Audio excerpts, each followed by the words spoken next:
as well. I applaud President Trump's recent decisive action to redesignate Nigeria as a country of particular concern for engaging in and tolerating severe violations of religious freedom. One of our witnesses today, Bishop Wilfred Anagbe from the Diocese of Makurdi, testified before our subcommittee last March. He said, in part, militant Fulani herdsmen are terrorists. They steal and vandalize, they kill and boast about it, they kidnap and rape, and they enjoy total impunity from elected officials. None of them have been arrested and brought to justice, close quote. Today, by Zoom, Bishop Anabe will say, in part, on the 13th of March, 2025, when I last appeared before this committee, I warned that the situation was dire and demanded urgent attention. Tragically, the past half year has proven those warnings understated. The continued attacks on vulnerable Christians, villages by the Fulani ethnic militia, and their counterparts, both in the middle belt of Nigeria and elsewhere in the country. In my own diocese of Makurdi, you are all familiar with the massacres of Saturday, the 13th of June in Yalawada, where 278 persons, men, women, and children were killed in a manner too gory to describe here by people shouting Allah Akbar while slaughtering their victims. It took the prayer of the Holy Father, Pope Leo, on Sunday, the 14th of June, for the government of Nigeria to even acknowledge this evil. Even so, the federal government still seeks to downplay the numbers and has yet to properly care for the survivors, even as I speak, as he will be speaking momentarily by way of Zoom. Abductions of the clergy and laity remain rampant. Priests and pastors are prime targets for elimination. In 2015, one of our colleagues, a member of this subcommittee and also this full committee, I should say, and of Foreign Affairs, and a former House colleague and Green Beret officer, and now U.S. Ambassador to the United Nations, Mike Waltz, he was deployed in 2015 to Nigeria as part of a Nigerian, he was part of the Special Forces to provide training and security assistance to the Nigerian Navy SEALs in their fight against Boko Haram. During this time there, he said yesterday, a couple of days ago, more than 300 girls were reported missing because of Boko Haram's extremist violence. Working alongside his team, Ambassador Waltz supported Nigerian SEAL operations that ultimately helped rescue many of these girls from the oppressive conditions imposed by Sharia law. This past Tuesday, Ambassador Waltz also said at a special seminar on Nigeria that the situation in Nigeria now has only grown more dire. He went on to say, churches burn, mothers bury their children for the crime of singing Amazing Grace, pastors are beheaded for preaching the Sermon on the Mount, and entire villages awaken to gunfire simply by calling Jesus their Lord. This is not random violence. It is deliberate persecution as northern militant groups enforce Sharia law and unleash targeted attacks on Christian communities. He also pointed out, and it was this week, that 25 girls went missing, many of whom who will now vanish and have vanished into the dark underbelly of extremism and sex slavery. Make no mistake, these ongoing attacks are based on religion, and diverting attention from it denies what we have seen with our own eyes. Yeah, there may be other factors, but religion is driving this. Kill the infidel. We see it in other places, and we're seeing it now, sadly, in Nigeria, and it's been going on for many, many years. 13 years ago, in this room, 2012, I chaired a hearing focusing on the slaughter of Christians by Boko Haram, and the Assistant Secretary of State for African Affairs, Johnny Carson, testified at that hearing and said, and I quote in part, that the phenomena of Boko Haram is one of discrediting the central government in power for its failure to deliver services to the people. I asked him at the time, are you kidding? I responded by asking why Boko Haram abducts and rapes Christian girls and uses force and coercion, even death, to convert Christians to Islam. On a trip to an IDP camp in Jos, I met many survivors. One man who we had testify here, named Adama, who they took him out of his house. His wife was screaming, please don't hurt my husband. They put a AK-47 to his cheek and said, "You renounce your faith or we'll kill you." He said, "Well, I'm ready to meet my Lord." They asked him again. He repeated that, and they shot him. They blew his face very, very horribly. He survived. And when I met him, I invited him to come and testify. He did. And he said, "You've got to realize who Boko Haram is and stop this idea," this is my words, but his sentiment, of denial, of saying, it's nothing to see here. So I asked Johnny Carson further, why won't they designate Boko Haram, at least, if not a CPC country, as a foreign terrorist organization? And he said they don't believe it. They're not a foreign terrorist organization. I worked on that for 3 years, additional hearings. On the day I was marking up my bill, and it was called the Boko Haram Terrorist Designation Act of 2013, to put Congress on record demanding an FDO designation, that day, the administration declared Boko Haram a foreign terrorist organization. I was very happy with it, but we could have done that 3 years earlier, maybe had found out what their sources of weapons and funding and everything else might have been, thereby, again, mitigating some of the harm. For too long, the world has looked away, a culture of denial, as radical Fulani militants, Boko Haram and ISIS West Africa, have waged a relentless campaign of terror, murder, and displacement across Nigeria, including the states of Plateau, Benue, and Kaduna. According to Open Doors, and I just want to say something about Open Doors. I've worked with Open Doors for 40 years. I knew the founder, Brother Andrew, an absolutely honest and committed man, and that organization to this day continues to speak truth to power all over the world, including in Nigeria. Well, they have said, Open Doors, more Christians are slaughtered in Nigeria than anywhere else in the world. I co-chair the China Commission. I just left a hearing that we're holding over on the Senate side on religious persecution there, against everyone, against the Falun Gong, against the Christians, against the Buddhists in Xinjiang, not the Buddhists, Buddhists in Tibet, and the Muslims in Xinjiang. And while they kill many, they incarcerate and harass more than they slaughter. These groups in Nigeria are doing just that, slaughtering. Another group has said over 52,000 Christians in Nigeria have reportedly been targeted and killed by Islamist extremists, while approximately 34,000 moderate Muslims have been murdered as well since 2009. And, that is less focused upon. I raise it every time, and I hope we all will.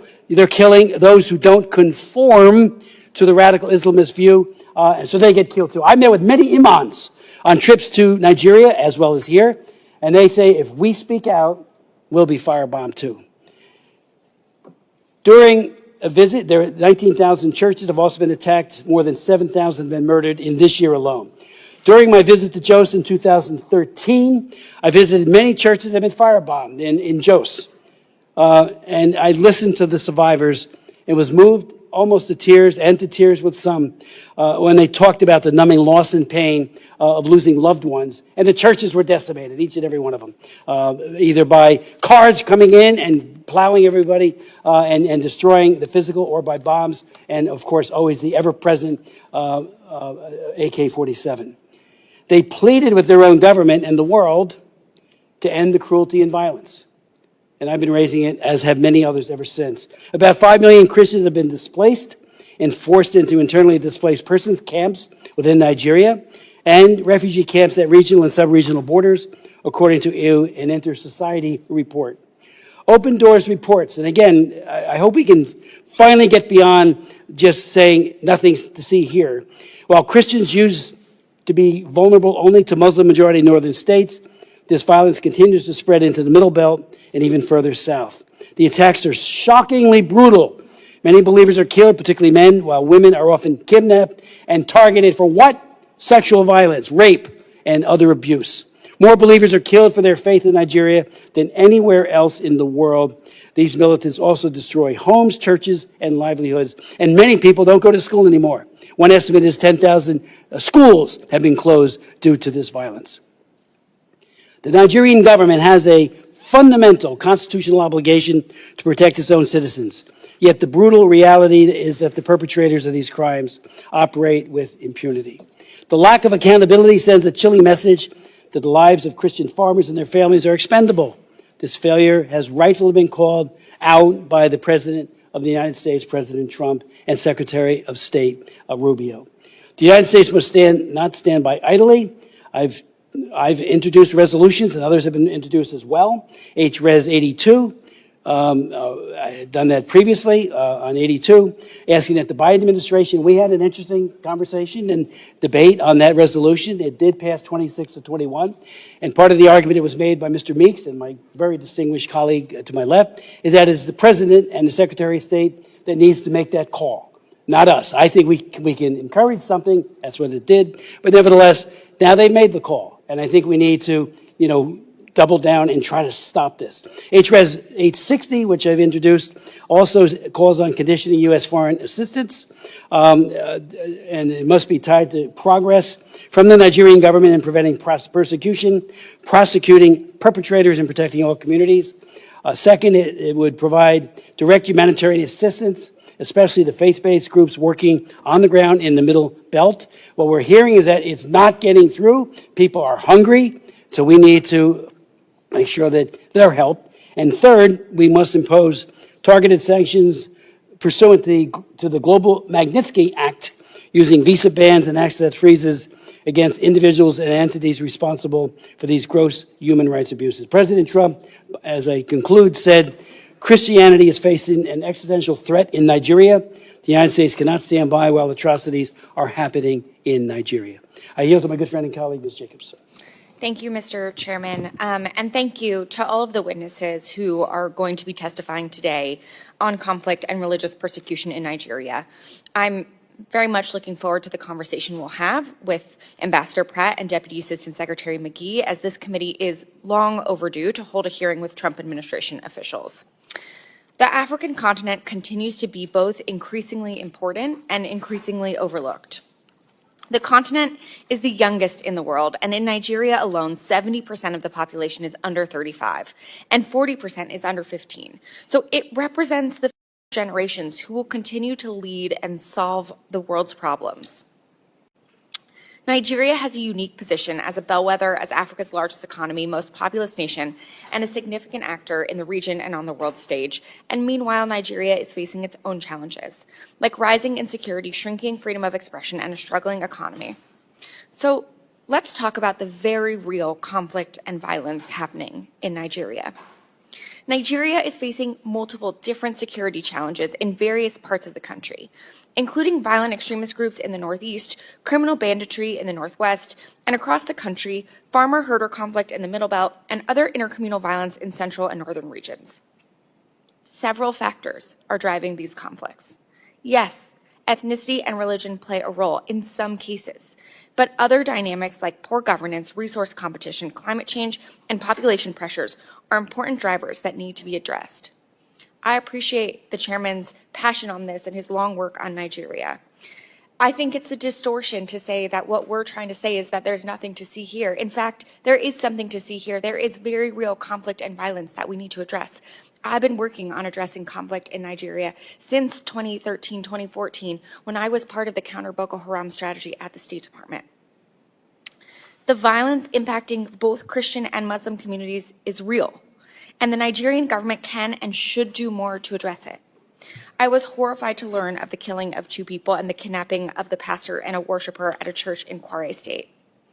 And this came only a few days after, as the chairman mentioned, criminal bandits kidnapped 25 girls in Kebbi State.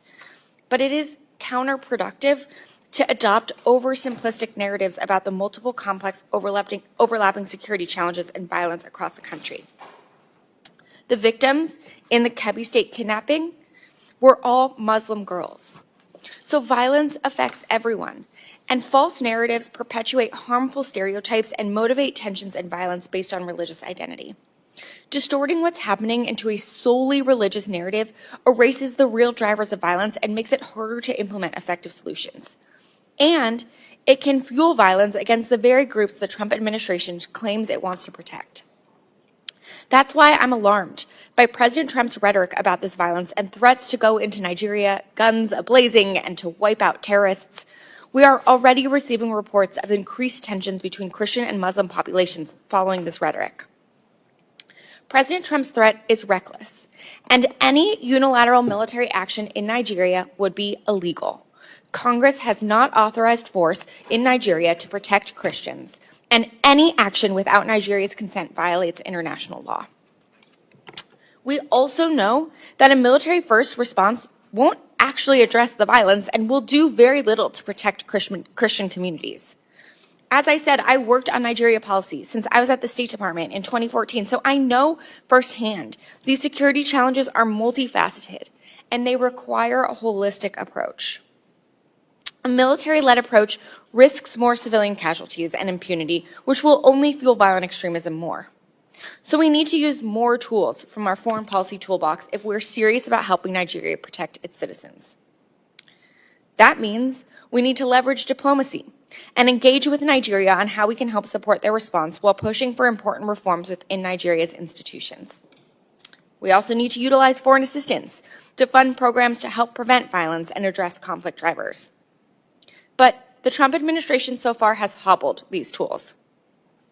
On the diplomatic front, while I'm glad to see Ambassador Pratt will be here representing the African Affairs Bureau, we still have yet to see even a nomination for an Assistant Secretary for Africa. And we don't have a Senior Director for Africa at the NSC either. There are several emergent conflicts in Africa, including in Nigeria, but also in Sudan, DRC, and across the Sahel and in Ethiopia that demand high-level, consistent, and substantive engagement. Occasional attention from the president, while most of the time welcome, won't be enough to see lasting results on all of these different crises. And on the development front, President Trump's dismantling of USAID and cuts of hundreds of millions of dollars worth foreign assistance in Nigeria is worsening the violence. For years, the United States has supported Nigerian institutions, civil society, faith-based leaders, and researchers to address the conflict, violence, and religious freedom challenges. These programs proactively prevented and directly addressed the violence this administration is now concerned about. For example, a recent article in DevEx highlighted a program that Secretary Rubio terminated, which has left a void in communities that suffer violence. Mr. Chairman, I ask unanimous consent to submit for the record a DevEx article titled "The Cuts That Bleed: What Happens When Peace Programs Go Dark." Thank you. This article focuses on a former program implemented by Search for Common Ground, a peace-building organization that provided critical early warning in communities in Yelwata, a region in Nigeria's Middle Belt, where conflict and violence have erupted between Muslim herders and Christian farmers. This early warning program was responsible for fewer violent incidences before Secretary Rubio terminated it. In June, this same community was left in a lurch without this extra early warning support when an attack happened in Makurdi. Nearly 200 people were killed, hundreds burned alive in their homes and market stalls torched, and almost 4,000 people fled. And this is just one example where the United States has abandoned communities with no explanation. I have another article, this time from the LA Times by former USAID Foreign Service Officer Daniel Morris, that details another program that was helping prevent violence, but was discontinued. Mr. Chairman, I ask unanimous consent to submit for the record an LA Times article titled "Trump Cuts Nigeria's Aid Back in March, Now He Wonders Why It's So Violent." Thank you. This article discusses a program called the Community Initiatives to Promote Peace that operated in northern Nigeria. It trained community elders, including religious and tribal leaders, in conflict resolution, and the results were impressive. After giving one group training and making another one a control group for 6 months, each group was asked if their communities experienced violence. Here's what the article says. Only 10% of people in communities that received negotiation training and dialogue meetings said yes, compared to 41% of people in communities that hadn't. The Nigerians in the treatment group reported feeling more secure, more likely to walk around their communities, and less likely to avoid certain areas than those in the control group. We don't always see these kinds of results. So the fact that we were and the administration eliminated this program is incredibly short-sighted and counterproductive given their apparent interest in this issue. So if we want the United States to help prevent and address conflict in Nigeria, we can't pull back and eliminate our tools like President Trump has done. I urge the administration to reverse these decisions, nominate people at senior levels to work on Africa issues, and commit to working on this seriously, not just through a few Truth Social posts. So I look forward to hearing the testimony of Ambassador Pratt and Deputy Assistant Secretary McGee on what the State Department is planning to do to address the violence in Nigeria and how it plans to partner with Nigeria on doing so. And lastly, while I'm glad we have our witnesses here to discuss Nigeria today, I would be remiss to not also raise Sudan, since this is our first time with the State Department witnesses in front of the subcommittee this Congress, and we still have not had a budget hearing. The situation in Sudan is horrific. And while I'm glad to see this war finally getting high-level attention from President Trump, I look forward to hearing from Ambassador Pratt about what the department's plan is to both make a deal that brings a lasting end to the war in Sudan and invest in a real peace process for the Sudanese people. Thank you. I yield back. We will now receive a testimony from Bishop Anabe. He is leaving for a major speech in Germany, and will miss his flight if we wait until thankfully our two very distinguished witnesses from state have agreed, because normally the protocol is they go first, and I do thank them for that. But I'd like to welcome Bishop Anagbe back. He gave very compelling testimony back in March, and we all appreciated that very much. But he is in Benue State. He was ordained a Catholic priest in August of 1994, and Pope Francis elevated him to bishop in 2014. So, Bishop Anagbe, the floor is yours. Thank you very much, Mr. Chairman, Congressmember Chris Smith. The Most Reverend Wilfred Chikwa Anagbe, Bishop of the Catholic Diocese of Makurdi, Benue, Nigeria. Before the House Committee on Foreign Affairs, African Subcommittee, November 20, 2025. President Trump's redesignation of Nigeria as a country of particular concern, CPC, a serious, well-founded wake-up call. I am here this evening talking that because I have the privilege of witnessing, the privilege of experiencing. I'm not talking as a privilege of opinion. Mr. Chairman, ranking members, distinguished members of the subcommittee, thank you for inviting me back to testify on the escalating crisis of Christian persecution and genocide in Nigeria. 6 months ago, precisely on 13th March 2025, when I last appeared before this committee, I warned that the situation was there and demanded urgent attention. Tragically, the past half year has proven those warnings understated the continued attack on vulnerable Christian villages by the Fulani ethnic militia and their counterparts, both in the Middle Belt of Nigeria and elsewhere in the country. Since my testimony in March 2025, credible reports from organizations monitoring religious freedom, including Open Doors and our own Justice, Development and Peace Commission in Makurdi Diocese, have documented continuing attacks on Christian villages, especially in the Middle Belt states of Benue and Plateau, perpetrated by the Fulani militia. Thousands more have been displaced, some adopted or subjected, with entire villages razed and churches destroyed. My own village of Aondana in Gwe West local government was attacked and several of my relatives killed on May 22nd, 2025. An entire convent of Reverend Sisters of the Clarisha Missionary was displaced, along with the local Catholic parish. Within the days following that attack, nearby villages like Naka also witnessed attacks. In fact, on the 24th May 2025, one of my priests, Father Solomon Atongu, was shot and left to die in the pool of his blood, while those traveling with him were adopted. Though he survived the attack, he is unable to walk freely because he has a broken bone. A few weeks before, on Palm Sunday, April 13, 2025, with the attack occurring late that night into the early hours of April 14th, Fulani militants launched a coordinated assault on Christian communities in Plateau State, Nigeria, primarily targeting the village of Zike in the Basa local government area near Jos. This incident was part of a broader wave of violence in the region during Holy Week, targeting Christians as they prepare to celebrate one of the most holy, important feasts in our church. In my own diocese of Makurdi, You are all familiar with the massacres of Saturday, 13th June in Yellowater, where 278 persons, men, women, and children were killed in a manner too gory to describe here by people shouting Allah Akbar, while slaughtering their victims.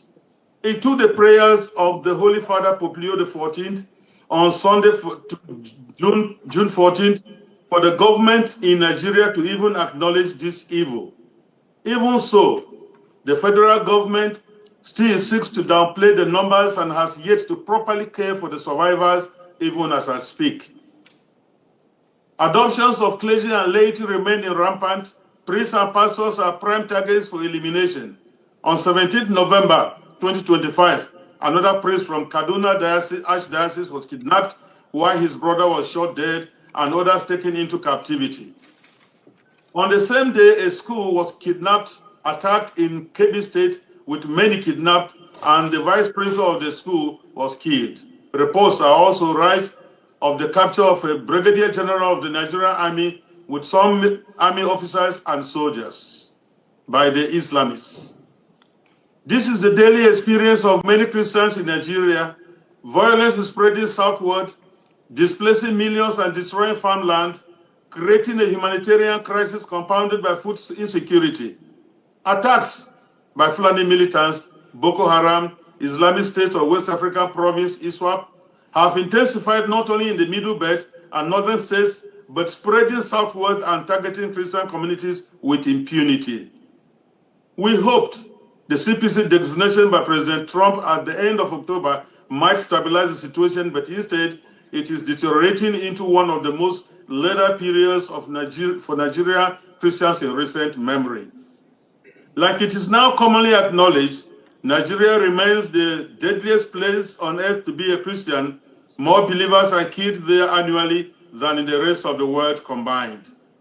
Yet, perpetrators face little accountability, and the Nigerian government's response since the CPC designation is to unleash vain glory speakers and willing tools to spin the narrative and make false equivalencies about Muslim deaths.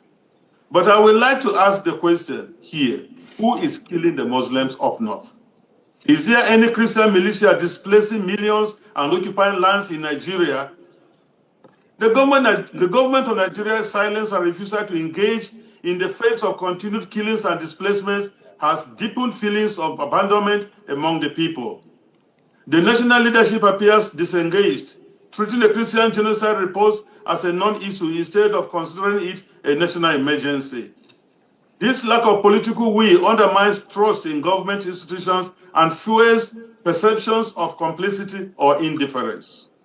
Mr. Chairman, honorable members, allow me to briefly mention another point so close to my heart, the humanitarian and social impact of this genocide. In the Middle Belt alone, millions of internally displaced persons remain in camps, unable to return to their ancestral lands. This threatens cultural continuity, religious and economic survival. The psychological trauma of survivors of these attacks is immense, with little access to counseling or rehabilitation. Widows, orphans, and survivors face ongoing threats. Girls and women endure sexual violence as a weapon. So many others resort to unsafe coping mechanisms for daily sustenance, destroying families, guarantees that no more Christian will be born from so many traumatized women. This is one of the elements of genocide, securing the disappearance of a group by longer-term measures other than murder. Without quick intervention, Christianity risks elimination in parts of northern and middle belt Nigeria within a very short time. Let me put it on record here that on behalf of millions of Christians in Nigeria and in the diaspora, we want to thank President Donald J. Trump for his bold leadership in designating Nigeria as a CPC. I commend you, Mr. Chris Smith, and this subcommittee's ongoing leadership and the recent U.S. designation of Nigeria as a country of particular concern. It is a vital step, but must be backed by serious action. One, using the Magnitsky Act for targeted sanctions on Nigerian government officials and others tolerating or condoning Islamic violence in the country. Tie security and other development or humanitarian aid to measurable protection improvements. Expand humanitarian support for IDPs. The IDPs must return to their ancestral homes and lands with security guarantees by the Nigerian government. They must also be supported to rebuild their economic livelihoods and enjoy basic services such as education and sanitation. Support bills like the Nigerian Religious Freedom Accountability Act to hold perpetrators accountable. This point cannot be overemphasized because it is impunity that fuels the violence we suffer. Irrespective of who are being killed, the prime question is, are there killings in Nigeria? And the government should stop it. International advocacy, work with allies to press Nigeria at the UN and ensure discriminatory laws and blasphemy laws are eradicated or expunged from the Constitution. Closing call to action. The CPC designation has brought immense joy, hope, and spiritual resilience to communities under siege in Nigeria. The Christian faith-based organizations remain among the few sources of relief and encouragement, filling the vacuum left by government inaction. However, the church alone cannot stop the killings. It requires coordinated political, military, and humanitarian intervention. Mr. Chairman and members, the blood of Nigerian Christians cries out to you people. We cannot afford to wait any longer. Renew hearings, pass binding legislations, and use every tool of U.S. influence to demand change. America remains the only country in the world with an International Religious Freedom Act. America has a unique role in defending religious freedom globally. Please enact concrete actions according to the CPC designation. We all know that inaction emboldens the extremists even more. Thank you for listening. I welcome you for this. Thank you very much, and God bless you. Bishop Anabe, thank you so very, very much for your testimony, for your leadership at great risk to yourself and so many of your priests and diocesan folks. I do thank you, and I wish you well on your trip, and I hope you make your plane. Thank you so very much. It now falls to me as a great honor to introduce our two witnesses from the administration, and they're on their way in right now. Okay. While we're waiting for them to be seated, I would ask. No, I got it. There we go. Good.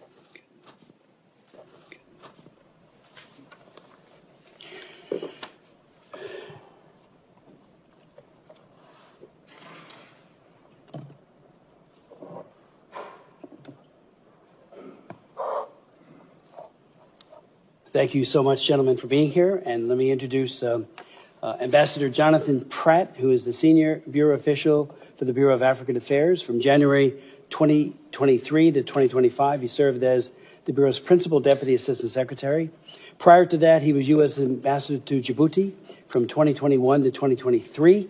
He is a recipient of the Presidential Rank Award, a Distinguished Honor Award, the Director General's Award for Reporting, and the James Clement Dunn Award for Excellence, and he has spent a lifetime working very effectively on African issues. Thank you, Ambassador Pratt, for being here and testifying. Then we'll hear from Jake McGee, who joined the Department of State in April of 2025 as Deputy Assistant Secretary in the Bureau of Democracy, Human Rights, and Labor.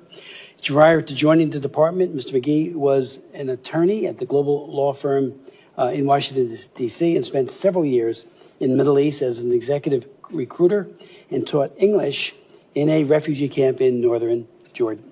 Without objection, your full bios will be made a part of the record. Ambassador Pratt, the floor is yours.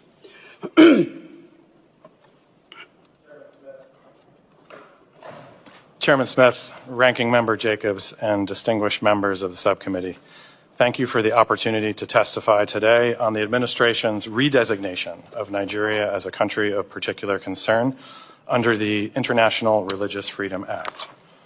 In June of this year in Benue State, Nigeria, Fulani militants armed with guns and machetes set homes and food stores ablaze, and locked families inside burning buildings, killing over 200 Christians. Witnesses reported assailants shouting Allahu Akbar as they assaulted St. Joseph's Church. The Fulani militants targeted Christian farmers, many of them internally displaced persons, already seeking refuge from previous violence. Benue State Governor Hyacinth Ali recently warned that his state is, quote, under siege and being attacked by terrorists and bandits, highlighting the Nigerian government's failure to intervene. The scale and brutality of violence facing Christian communities is tragic and unacceptable. It represents a serious failing on the part of the authorities. Similarly, on December 23, 2023, a series of coordinated attacks began and continued into Christmas morning in Plateau State. The attacks resulted in hundreds of victims. Many were women, children, and elderly, unable to flee. At least 8 churches were destroyed. Plateau State communities are still reeling today from the overt religious-based violence of those attacks and their unanswered calls for help. The Nigerian government must do more to protect its Christian citizens who are being targeted and killed. Terrorists, separatists, bandits, and criminal militias in Nigeria wreak havoc throughout the country, with ongoing attacks often deliberately targeting Christian communities. In addition to the violent Islamic extremism and banditry experienced in Nigeria's Middle Belt, there has been a surge in violent attacks across northern Nigeria by violent extremist organizations like ISIS West Africa, ISIS Sahel, Boko Haram, Jainim, and Al-Qaeda affiliate Ansaru, and Lakurawa. The ongoing violence is a problem of prioritization for the government of Nigeria. Although its military and police are engaged and taking significant losses in their counterterrorism efforts in the Northeast, the Nigerian government has not done enough to effectively combat violence in the Middle Belt, protect Christian communities, or hold perpetrators accountable. The intent of the administration's approach is to raise the protection of Christians to the top of the government of Nigeria's priorities, especially in the Middle Belt.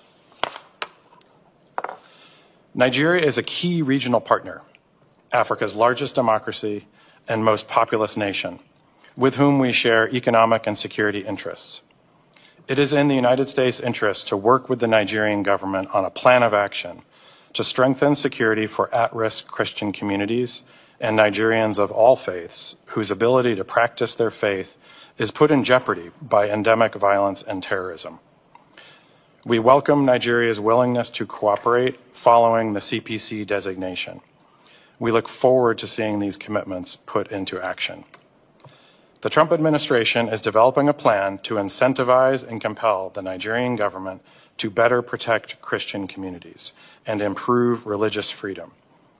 This plan will consider U.S. state and Treasury engagement on sanctions, as well as possible Department of War engagement on counterterrorism and other efforts to protect religious communities. Secretary Rubio and Deputy Secretary Landau have engaged already with members of the Nigerian government on the importance of addressing the violence facing Christians in the Middle Belt. Ultimately, the President's decision underscores the administration's commitment to promoting religious freedom as a universal right and a fundamental freedom. The levels of violence and atrocities committed against Christians and communities of all faiths in Nigeria are appalling and threaten this universal right. We remain open to working together with the Nigerians, but we also expect the Nigerian government to deliver results on the ground as proof of their commitment to this universal right. Thank you for your attention, and I welcome your questions. Thank you. Mr. Ambassador, Mr. McGee. Chairman Smith, Ranking Member.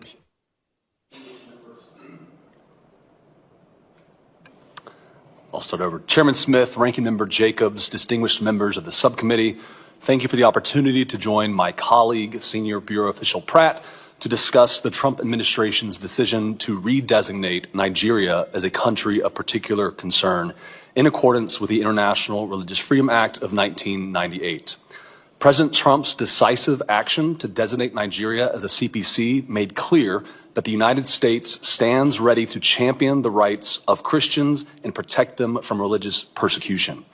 The religious freedom situation in Nigeria is well documented in the annual IRF reports. The IRF Act, designed by Congress nearly 3 decades ago, establishes religious freedom as a U.S. foreign policy priority and mandates that the president call out religious freedom violators as a reflection of the importance our nation places on America's first freedom. As my colleague stated, the levels of violence and atrocities committed against Christians in Nigeria are appalling. Particularly in the Middle Belt, these attacks directly target Christian populations.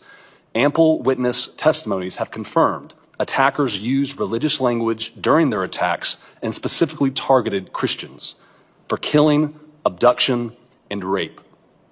It is clear Nigerians are being attacked and killed because of their faith, and the Nigerian government must uphold its duty to protect them.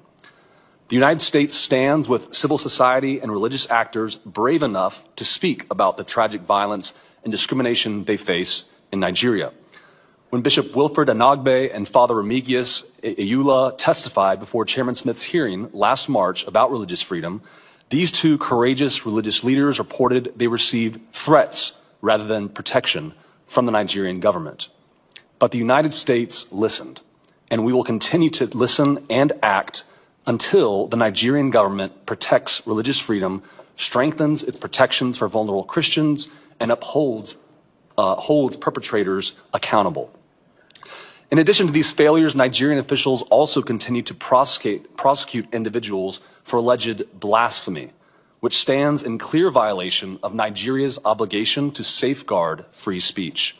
Under the Sharia penal codes enforced in 12 of its states, Nigeria is one of only 8 countries in the world that allows for penalties up to execution for blasphemy, along with Iran and Pakistan, which have long been designated CPCs. When authorities detain individuals accused of blasphemy, the judicial process often takes years while they remain in prison, sometimes on death row. Mobs often take the law into their own hands with impunity. For example, in 2022, a mob killed Deborah Samuel Yakubu, a student of Shehu Shagari College of Education, Sokoto, in a heinous attack after she was accused of blasphemy. This young Christian woman's life was taken too soon, yet her murderers remain free. With horrifying reports of discrimination, abuse, torture, disappearance, and even the murder of individuals simply trying to practice their faith freely and safely, religious freedom is not an abstraction, but an obligation Nigeria must uphold. This administration has heard the steady, clarion call from civil society and religious actors about the pernicious impact of the violence on religious communities. The Nigerian government must protect religious freedom, strengthen protections of vulnerable Christians, hold perpetrators accountable, and make measurable progress toward ending this violence against Christians as well as any Nigerians persecuted for their faith. We greatly appreciate the committee's dedication to shedding light on the situation in Nigeria and support in advancing freedom, religious freedom, not just in Nigeria, but around the world. And I want to personally thank you, Chairman Smith, for your tireless efforts over the decades about religious freedom and, of course, other human rights abuses, including combating human trafficking. So thank you, Chairman Smith. I welcome your questions. Thank you so very much for your testimonies. The phrase incentivize and compel, which you used, Ambassador Pratt, I think is an excellent one. Last night, and I know others met with the delegation that traveled here, and I know they're meeting with you and other at state. The head of National Security Advisor, Rabuda, and his delegation, including the Attorney General, I raised the very significant issue of CPC is not forever. You can get off of it, and everybody who gets put on CPC, or especially including on the trafficking laws, and I wrote them, Trafficking Victims Protection Act, I wrote that in the year 2000. And I have met with more delegations who always say, not us, That's, somebody else is doing the trafficking. It's not us. There's always this culture of denial. And that goes for states that are our allies who get put on that list, and that includes CPC, and as well as countries that are not necessarily our allies, like China, which is both a Tier 3 country for trafficking and a CPC country, and has been from the very beginning of implementation of Frank Wolf's famous law, the International Religious Freedom Act of 1998. So it's such a familiar refrain. And it flies in the face of evidence, and evidence is what it's all about. The prosecutorial discretion that is not shown in Nigeria to go after and to deploy detectives and protection capabilities from the police, it's just not there. We hear it so frequently, and if it is there, show us. They always say, well, they're bandits, they're this, they're that. But what's the motivation behind Boko Haram? And I went to my opening statement, or would remind you, I kept asking the administration then, why do you keep dismissing that this isn't a radical Islamist organization called Boko Haram? Yeah, they hate moderate Muslims too. I've heard that, like as I said, from many imams myself, and they certainly hate Christians and will kill them to procure their ends. So I just, we need to have that in all human rights. I found that be the case. The author of 2 laws on religious freedom. I did the Frank Wolf bill in 2016, which put entities of particular concern, a lot of other things into the law, working with Frank, who's in retirement, Wolf, that champion for religious freedom. And I got to tell you, every time I talk to a delegation, every single time they deny it. Every time. And after a while, it's like, what's your denial going to be? So last night when I was talking to this high-level delegation, I know some of my colleagues met with them as well, I said, we're just looking for progress. We're standing with your oppressed people. These Nigerians are not Americans. We do have a very large diaspora. They're wonderful, many in New Jersey. But we're not talking about that.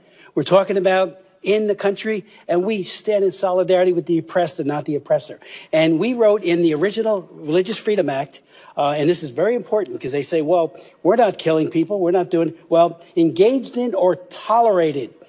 Tolerated, when you don't prosecute, when you don't protect, that's toleration, and that's written right into the law as a criteria for designation of CPC. So I know that's what you've done, and I thank you for your due diligence on this. And there are a lot of other groups, left and right, and Amnesty International keeps saying, and I've raised this with the ICC. I've had ICC prosecutors testify at my hearings, particularly on Nagorno-Karabakh, when they were using food as a weapon. We're not signatories to it, but it's out there. Well, Nigeria is. And Amnesty, again, last year, they keep asking, where's the prosecutions for this? Nigeria, Amnesty International petitions the ICC judges to end prosecutors' delaying of justice for atrocity crimes. So are they wrong too? And I do hope that, and without objection, I would ask that article be made a part of the record about Amnesty. So it's very, very concerning, and I do hope that you will know that this is just par for the course. It's just not us, and it gets very, very tiresome. Show us that it's not you. Open it all up. How many of you, where are the prosecutions? We hear from so many Christians that they dial into the police and nobody shows up. And then there's no investigation. One of my sons is a detective. You've got to do detective work. Find out who it is and put them into jail if they're guilty. And that's not happening. They give some numbers. I remember with Nicholas Ceausescu, when I fought against the Securitate, we used to have people coming around this place saying, oh, he has no religious freedom issues. He allows churches. He was crushing the Jewish as well as the Christian communities through his Securitate, the secret police of Romania. So it's like we just see seeing this reframe over and over again. So if you might want to comment on that, because again, my argument last night to that high-level delegation, we want you to succeed. We absolutely want you to rid yourself of this cancer that hates moderate Muslims and absolutely hates and kills as well Christians. Thank you, Mr. Chairman. Well, as you and I discussed yesterday, the designation, we hope, will sharpen minds and sharpen attention to the issue.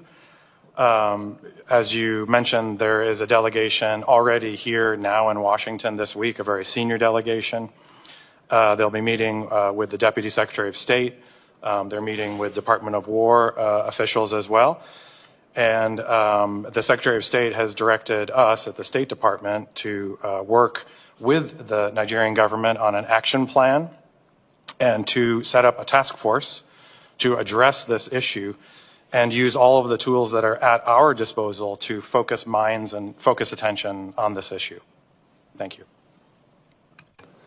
As you mentioned, Chairman, this is not a new issue. This has been going on in Nigeria for several years.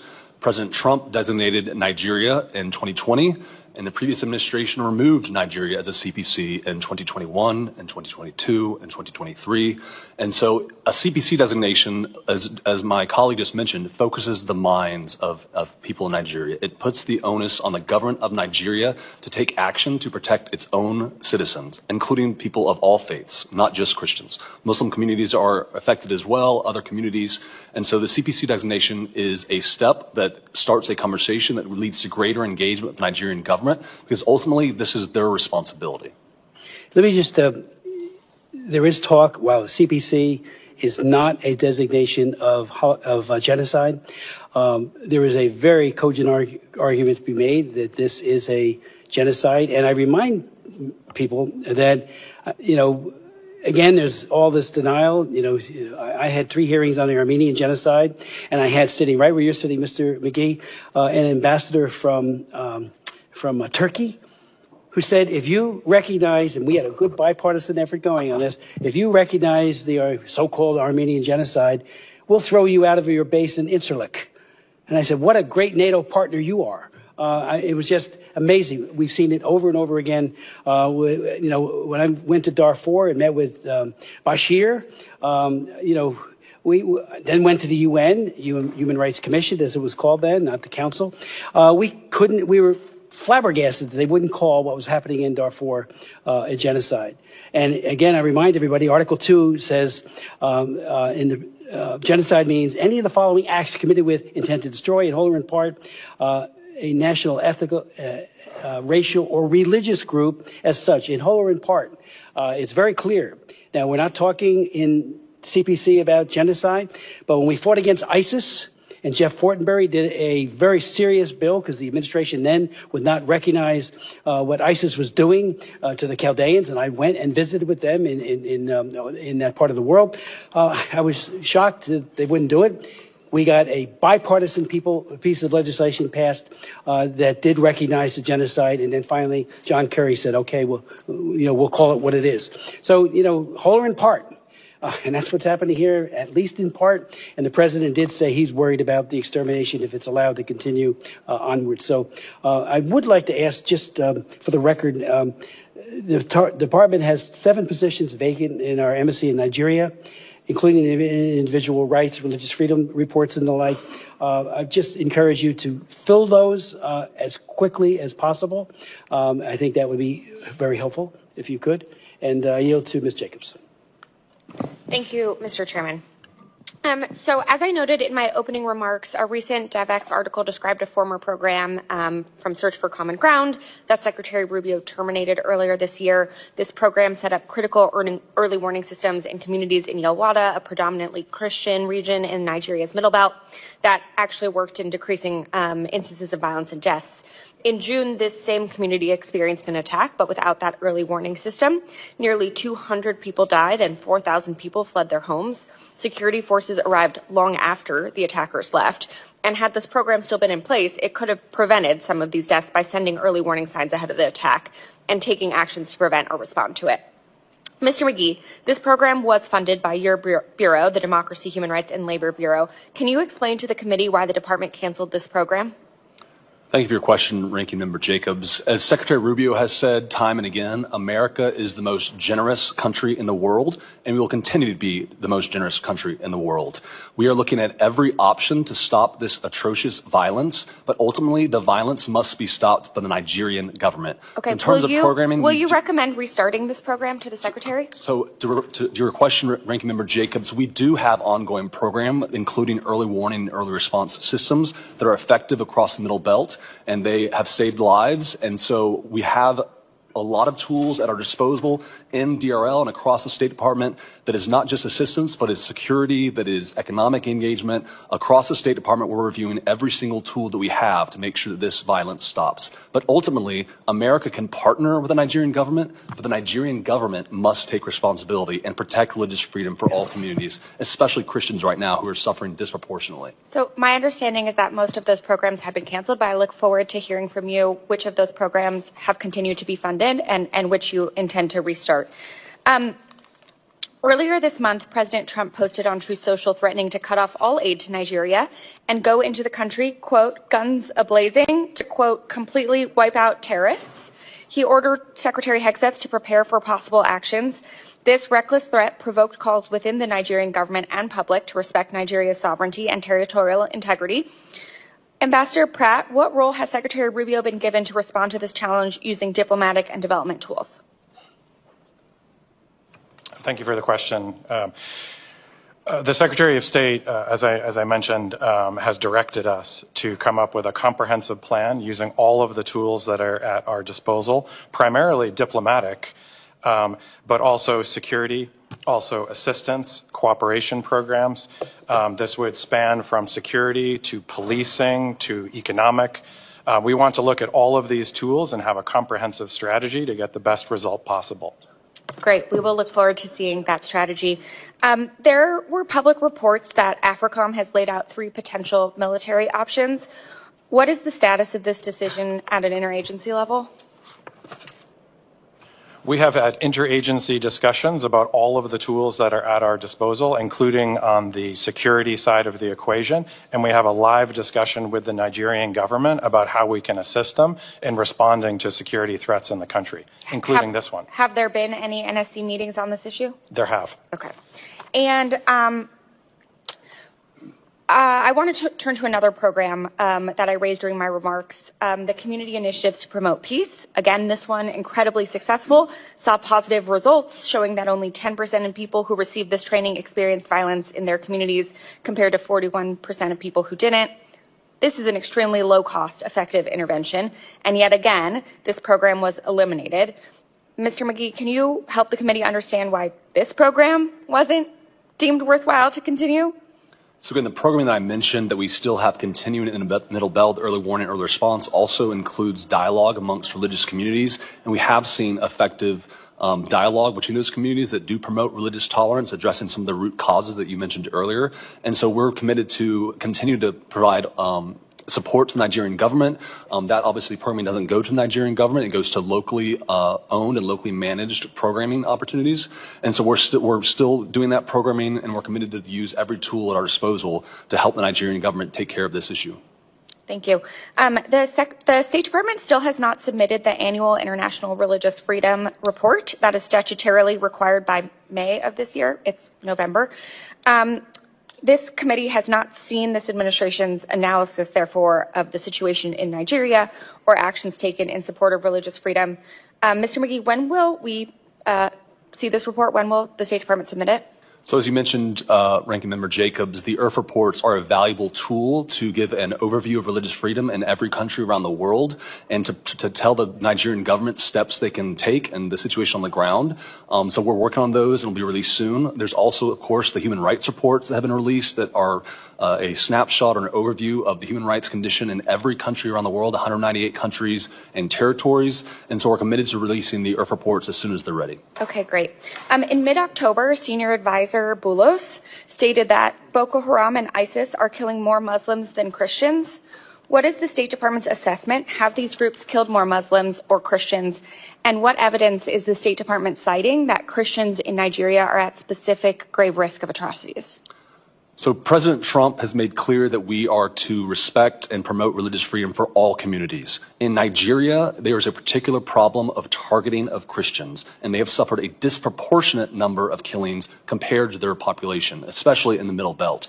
And when we see attackers chanting religious slogans, churches being destroyed to the tune of thousands of the last several years, thousands of Christians being killed, and particular targeting on Christian holidays like Christmas and Easter and other holidays. This shows there's a religious component targeted towards Christians in particular. That being said, we stand with all communities around the world who are suffering religious persecution because of their faith. We value religious freedom as a per se good, and we're committed to protect religious communities no matter where they are. As I think Chairman Smith mentioned in his remarks, of the thousands of Christians who have been killed this year around the world, the vast majority have been killed in Nigeria, which is a problem the government of Nigeria must take seriously. Okay. I disagree with your assessment, but I look forward to seeing the report that has it all laid out. Last question, Ambassador Pratt. Yesterday, President Trump announced this administration would start focusing on trying to end the war in Sudan. This is a welcome development, and I hope you all are successful. I am, however, concerned that the sporadic high-level attention without the appropriate staff at the working level will not be enough to bring a sustained end to the war or transition to a real peace process that includes Sudanese civilians. Could you share more about the State Department's strategy to bring the war in Sudan to an end? How many people on your team are dedicated to this portfolio? Has there been an NAC meeting about this recently? Will there be shortly? How can we be sure that this will be a sustained approach? Thank you very much, Ranking Member Jacobs.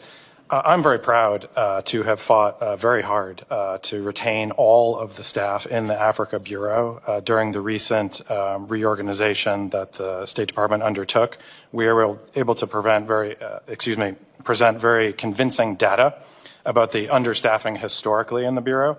And so not only did we retain staff, we also gained additional staff to help on the assistance side.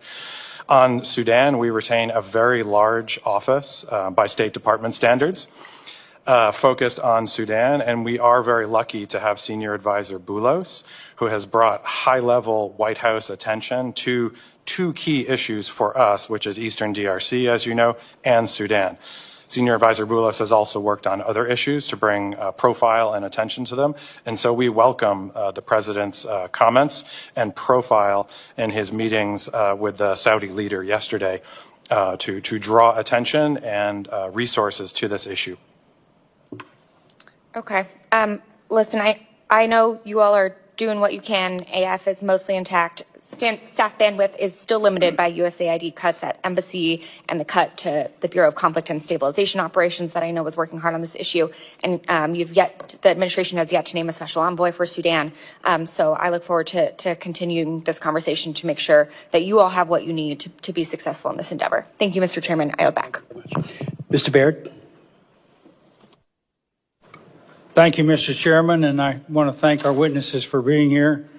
My question deals with the responsibility, and we've heard a lot about that already, of the Nigerian government for putting an end to this prosecution or persecution.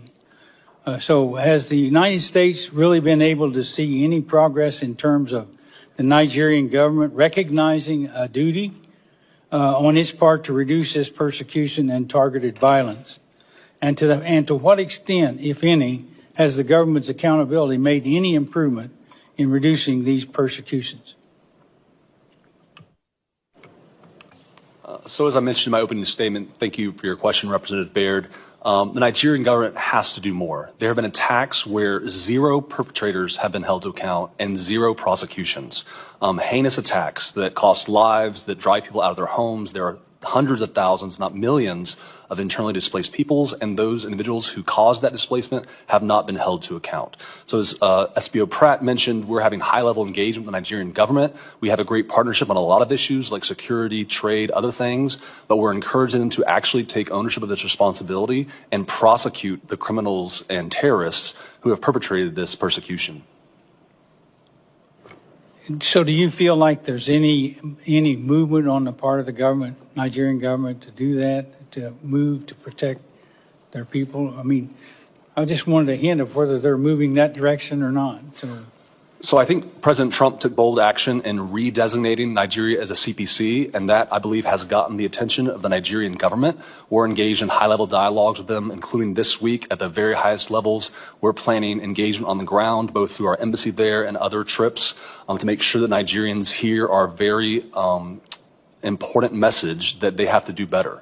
So I think we're making progress in the right direction. President Trump's bold action on the CPC designation was an important step. It's gotten their attention in the Nigerian government, but we need to do a lot more. So, Mr. Pratt, I want to delve a little deeper into that CPC designation that he just mentioned. And you know, the Trump's administration was designated Nigeria as a CPC. So do you anticipate the administration will be less likely to issue a waiver in the current administration as opposed to President Trump's first term? And if the president does not issue a waiver this time, do you think that the lack of a waiver now will apply to the necessary pressure to the government to reduce these persecutions? Thank you very much. We are putting together, as I mentioned, a comprehensive plan to use all the tools available. And so I expect, as we're cooperating with the government of Nigeria on what those tools will be, if there is specific U.S. government programs or assistance that will require a waiver, and through agreement in our cooperative relationship with the government of Nigeria on what will be effective and successful, that we may need to seek waivers for some programs. There may be other programs that we will not seek waivers for. Thank you. Mr. McGee, do you have any comments in that regard? I would just echo what SBO Pratt has said, that we're engaged in high levels, and if waivers are needed for certain programs, we're willing to do that. But the important thing is to get the Nigerian government's attention, including about the Sharia law that still exists in 12 northern states, up to and including the death penalty as a device of punishment. And so we're having frank conversations with Nigerians at all levels of government and are committed to do whatever it takes to continue to encourage them to take actual action and not just talk. So I thank both of you for being here, and Mr. Chairman, I yield back. I thank you very much. Ms. Jayapal? Thank you, Mr. Chairman. I want to thank our witnesses for being here this morning. And before we turn to Nigeria, since this is the first time we have you in front of us, in front of the committee, I just want to quickly talk about Sudan, because I do think this is so critical. And the humanitarian situation there, the incredible numbers, 400,000 killed, over 11 million displaced, 30 million in need of humanitarian aid. This is just a stunning crisis, and I did want to appreciate the administration's recent comments on this, particularly Secretary Rubio, when he called for action to cut off the supply of weapons to the Rapid Support Forces. And as the Secretary had previously acknowledged, it has been widely documented that the UAE has been one of the primary drivers in fueling those weapons to the RSF. So I hope that I want to urge the administration to use every piece of leverage that we have to halt that support. And I hope, Mr. Chairman, thank you for your leadership and for the ranking member's leadership on this issue. I hope that we can take up the bill from Representative Meeks and Representative Jacobs. I know it was on our agenda, but I think it's important for us to take up that bill at the earliest opportunity, because this is a moment for us, I think, to all focus on the horrific crisis there. So just want to urge you to do everything you can, and we are spending a lot of time on this issue. I have a lot of constituents who are directly impacted by this in the Sudanese diaspora. So thank you for that. The devastating levels of violence in Nigeria are clear, but I appreciate that people have also recognized it isn't just the persecution of Christians. This is persecution of multiple groups, and I think we have to be careful not to portray it just as persecution of Christians. That feels to me simplistic, and it doesn't account for the intersectional diversity of Nigeria. Certainly religion is a contributing factor to the violence, but a review by the Search for Common Ground found that in Nigeria's Middle Belt, region, religion was not a primary driver of conflict. Instead, violence has been directed against both Christians and Muslims, regardless of religion, at the hands of armed terror groups like Boko Haram and ISIS West Africa, or fueled by differences in lifestyle between farmer and herder groups compounded by climate change and governance issues. And so I want to start by saying I'm very concerned that a day after President Trump saw a clip on Fox News about the persecution of Christians in Nigeria, he threatened to go, quote, guns a-blazing in Nigeria and revoke all assistance. That would include all global health funding, despite Nigeria accounting for over a quarter of annual malaria deaths a year. And being home to the world's third largest population living with HIV. These are all issues I worked on in Africa long before coming to Congress. In response, the Nigerian government criticized any action that would violate Nigeria's sovereignty and territorial integrity. I know, Ambassador Pratt, that you've spoken about some agreements, some conversations and a task force with the Nigerian government, but can you tell me under what authority would the U.S. military strike inside of Nigeria? Well, the Secretary of State, and thank you for the question, Congresswoman. The Secretary of State has directed us to put together a comprehensive plan that uses all tools at our disposal, including security and Department of War. And this would be primarily focused on the security that we are providing to the government of Nigeria and how they are deploying their assets. We can also share information and intelligence. We can talk about counterterrorism. And so those are the tools that we are primarily looking at in our strategy. Don't you think it would have been appropriate to have the task force discussion and the alternatives presented prior to the president going on Truth Social and saying we're going to go guns a-blazing into Nigeria? We've been working on these problem sets in Nigeria for a long time. We have a lot of programs of assistance in the country. They did undergo a foreign assistance review, but many of them continue, and we want to make sure that we're using them strategically to get the best outcomes.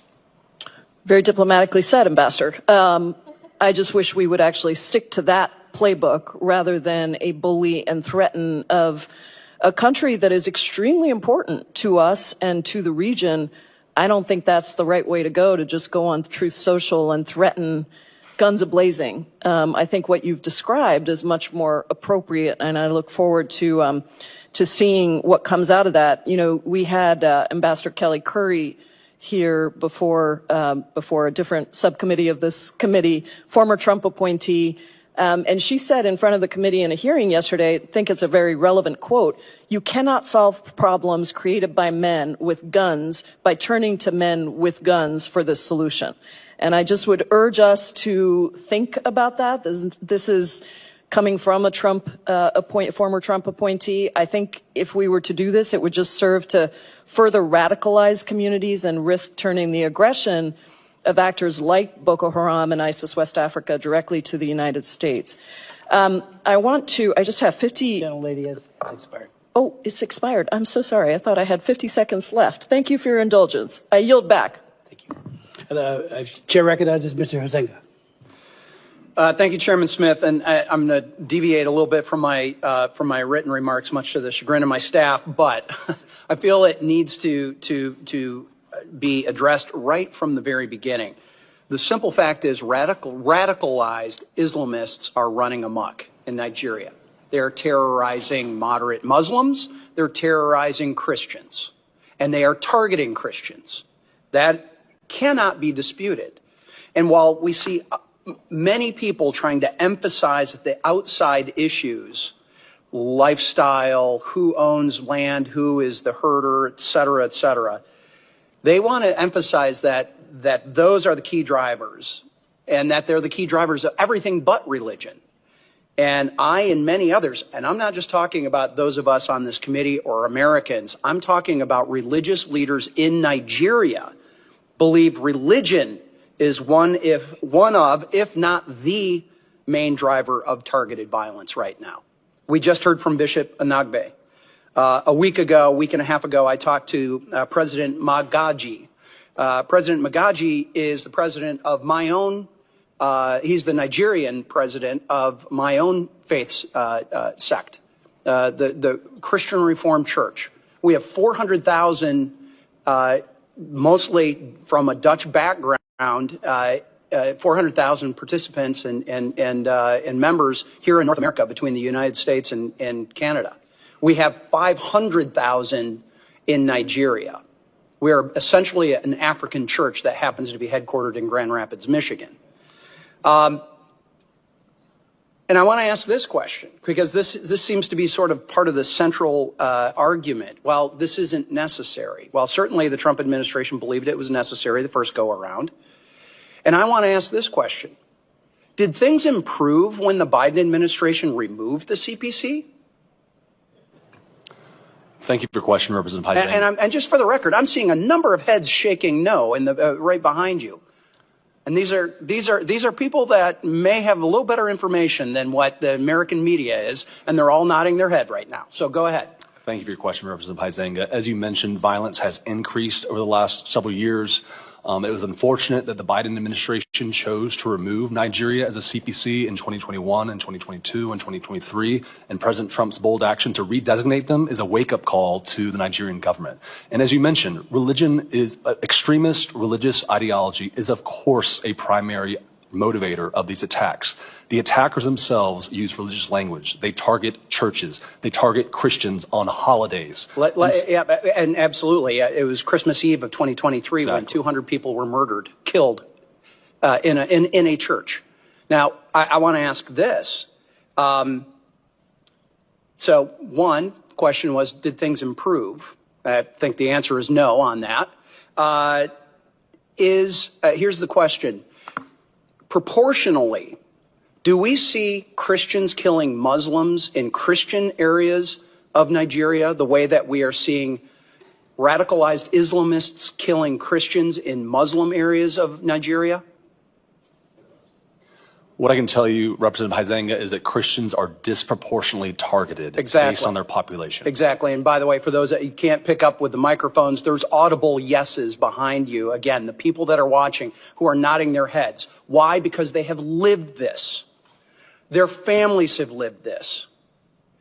I went to school with kids from Nigeria.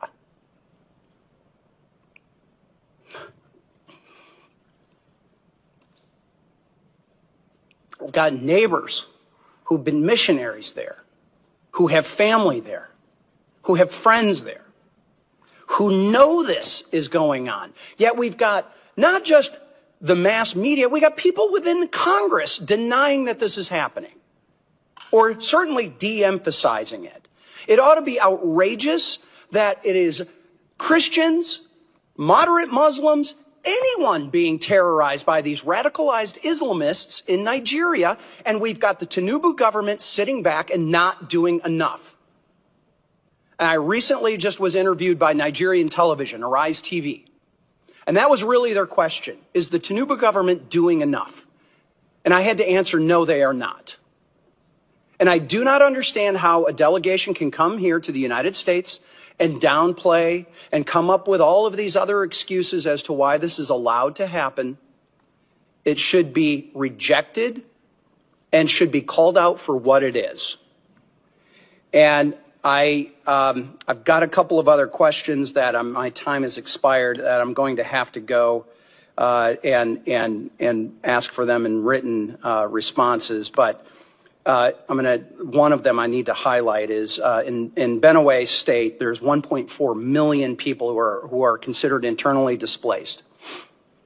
Understanding that the administration has supported refugee assistance in dozens of other countries since taking office, what humanitarian assistance support are you providing or plan to provide to the IDPs in Benue and Taraba states, where many of those Christian communities reside? And I'll have to take the answer in writing. And Mr. Chairman, with your indulgence, just to show the breadth of this, I want to submit for the record remarks from the chairman of the Financial Services Committee, French Hill from Arkansas, who also serves on the House Permanent Select Committee on Intelligence, the Intel Committee. and I serve as vice chair of the Committee of Financial Services. This is where many of those sanctions originate and the enforcement. And I will say this, sanctions are only as good as your willingness to enforce them. And as the chairman has pointed out, there are ways to get out of those sanctions, and that's through correct your behavior. So with that, Mr. Chairman, I'd like to submit the letter. Thank you. And with that, I yield back. Chair recognizes Mr. Jackson. Thank you, Chairman Smith. Thank you, Ranking Member Jacobs, and the distinguished members of the subcommittee. Thank you for convening this critical hearing. The crisis in Nigeria demands our clear-eyed attention, not political exploitation. I'd like to thank our esteemed panelists that have taken the time to come before us today. Thank you for your work on Africa on the ground, and at least one of you brings that experience. However, I must express my shock and, if you will, a bit of outrage that we are not putting into these top positions people who are directly from and represent the culture and the lived experiences of the African people.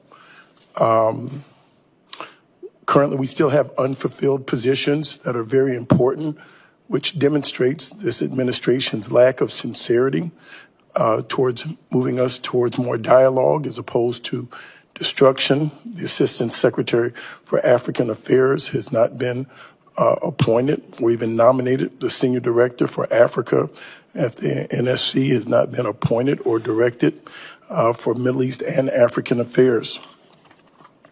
I've had the honor of traveling to Nigeria now for 4 decades and meeting with Nigerians in the diaspora for decades as well.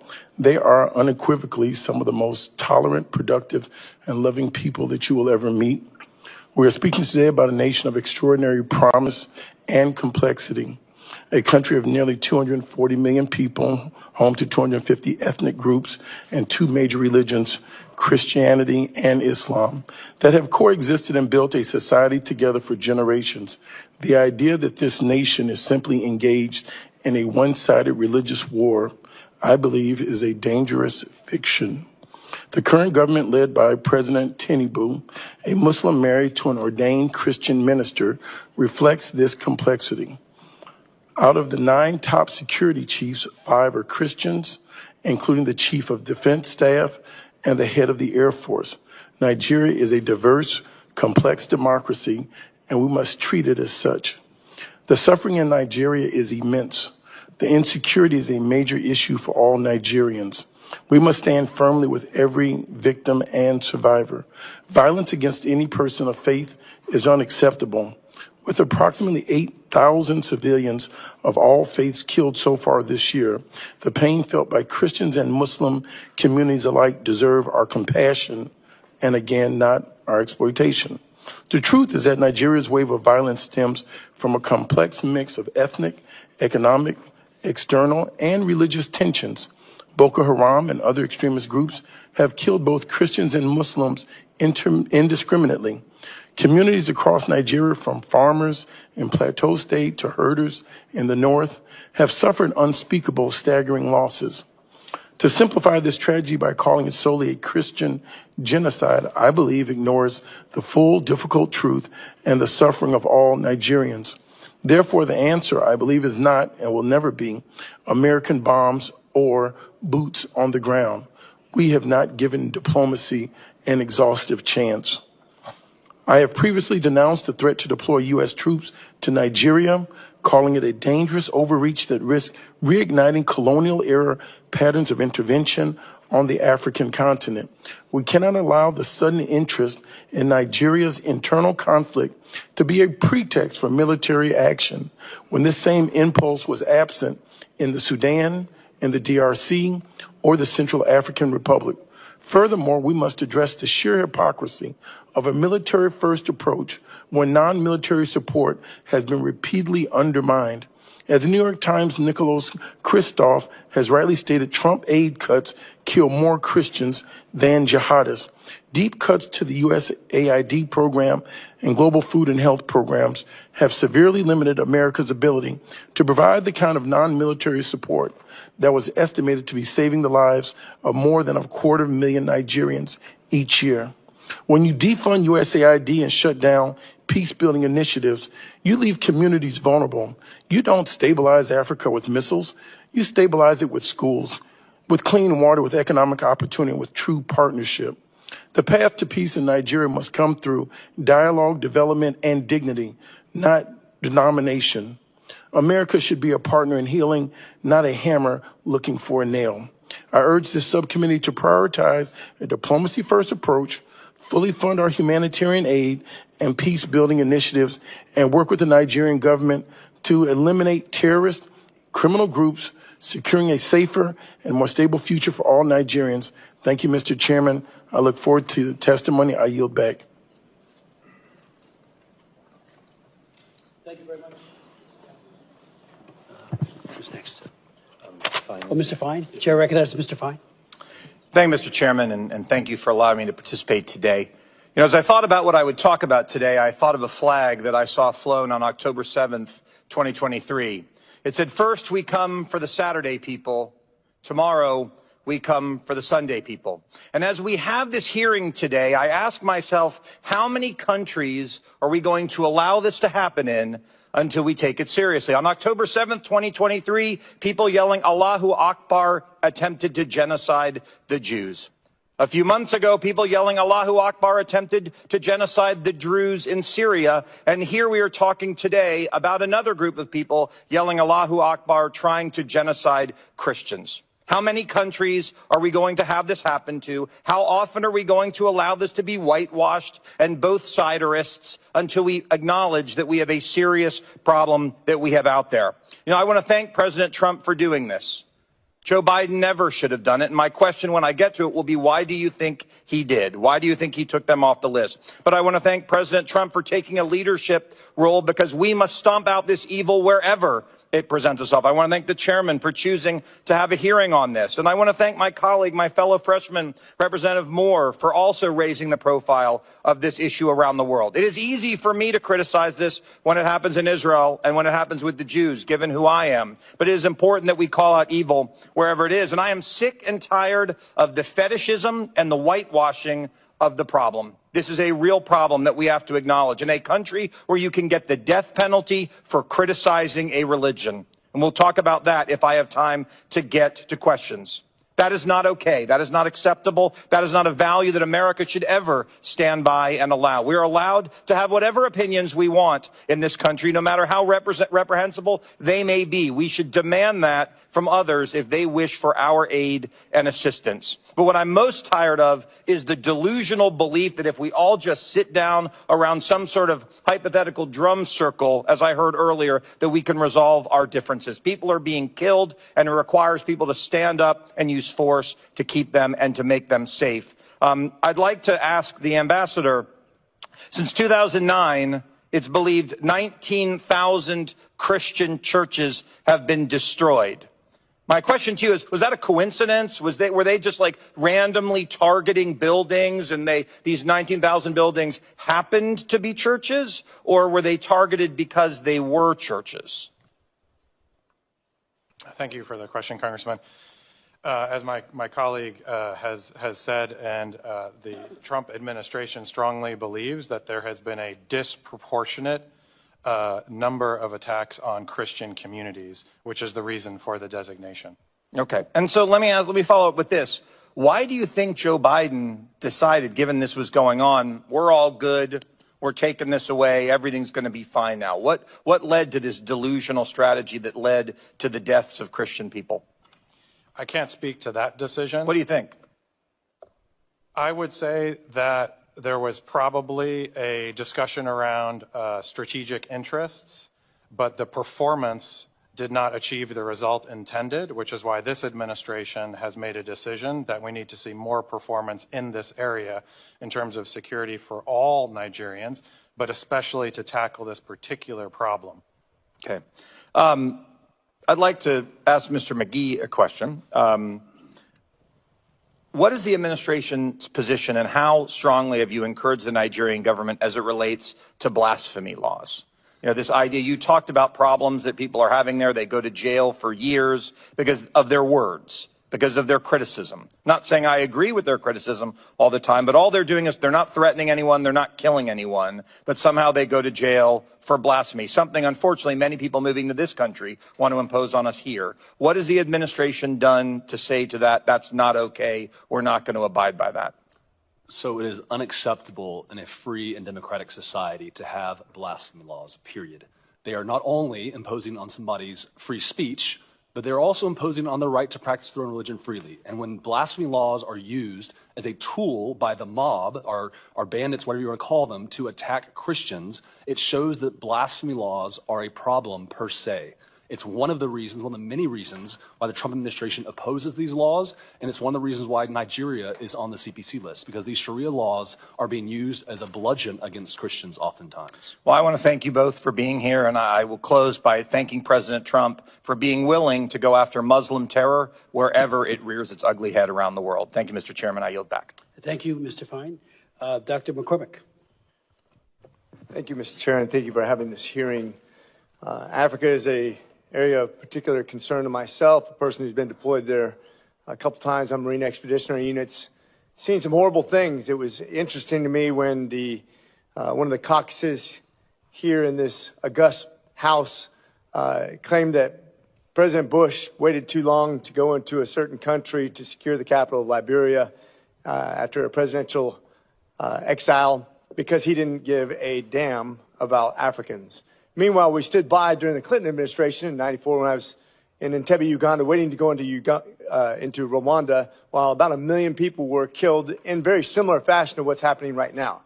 People are being hacked to death with machetes. I've seen some very graphic things of what's going on right now. People literally being dismembered by machetes.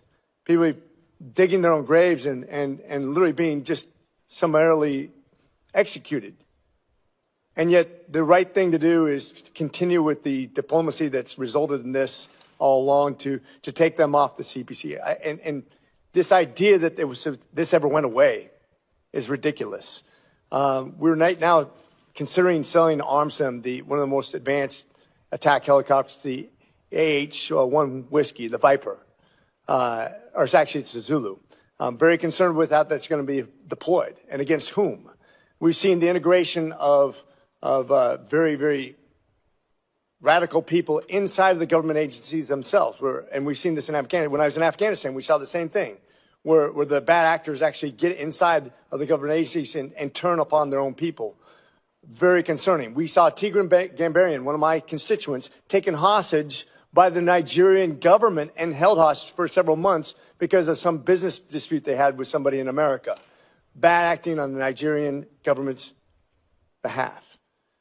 Now, you talked about, I'm going to quote you on high-level things, Mr. McGee, high-level meetings, what the next step would be, a lot more. But I'm asking for specifics at this point because I've never seen generalities ever result in anything that's been of consequence. What can we do on the by an international community, whether it be from the trans nation in Africa or through the international community, through the UN, which I've seen be highly ineffective in the past, but what can we do of quantity and quality that's actually going to make a difference in Africa because we haven't been doing it? What specifically, not generalities? Can you give me those answers between the two of you?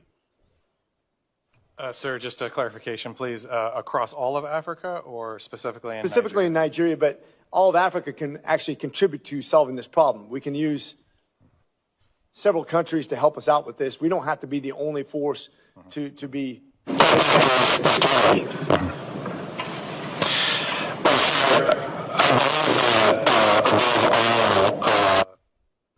Development and commercial investment in the continent can yield the best dividends, which is one of the reasons why this administration has focused so heavily on our commercial strategy in Africa.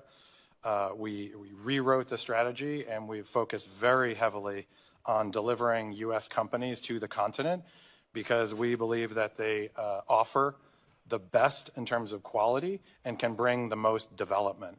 And it also delivers for the United States.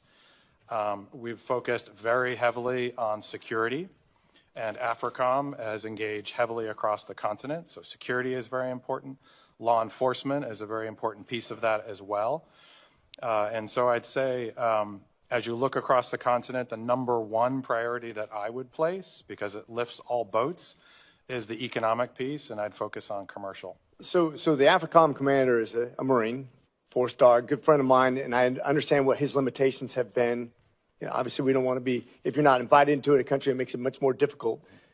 I've seen the leverage we have economically, but I'm worried also about pushing them into Chinese arms, which they're ready and waiting to pilfer that country and its resources.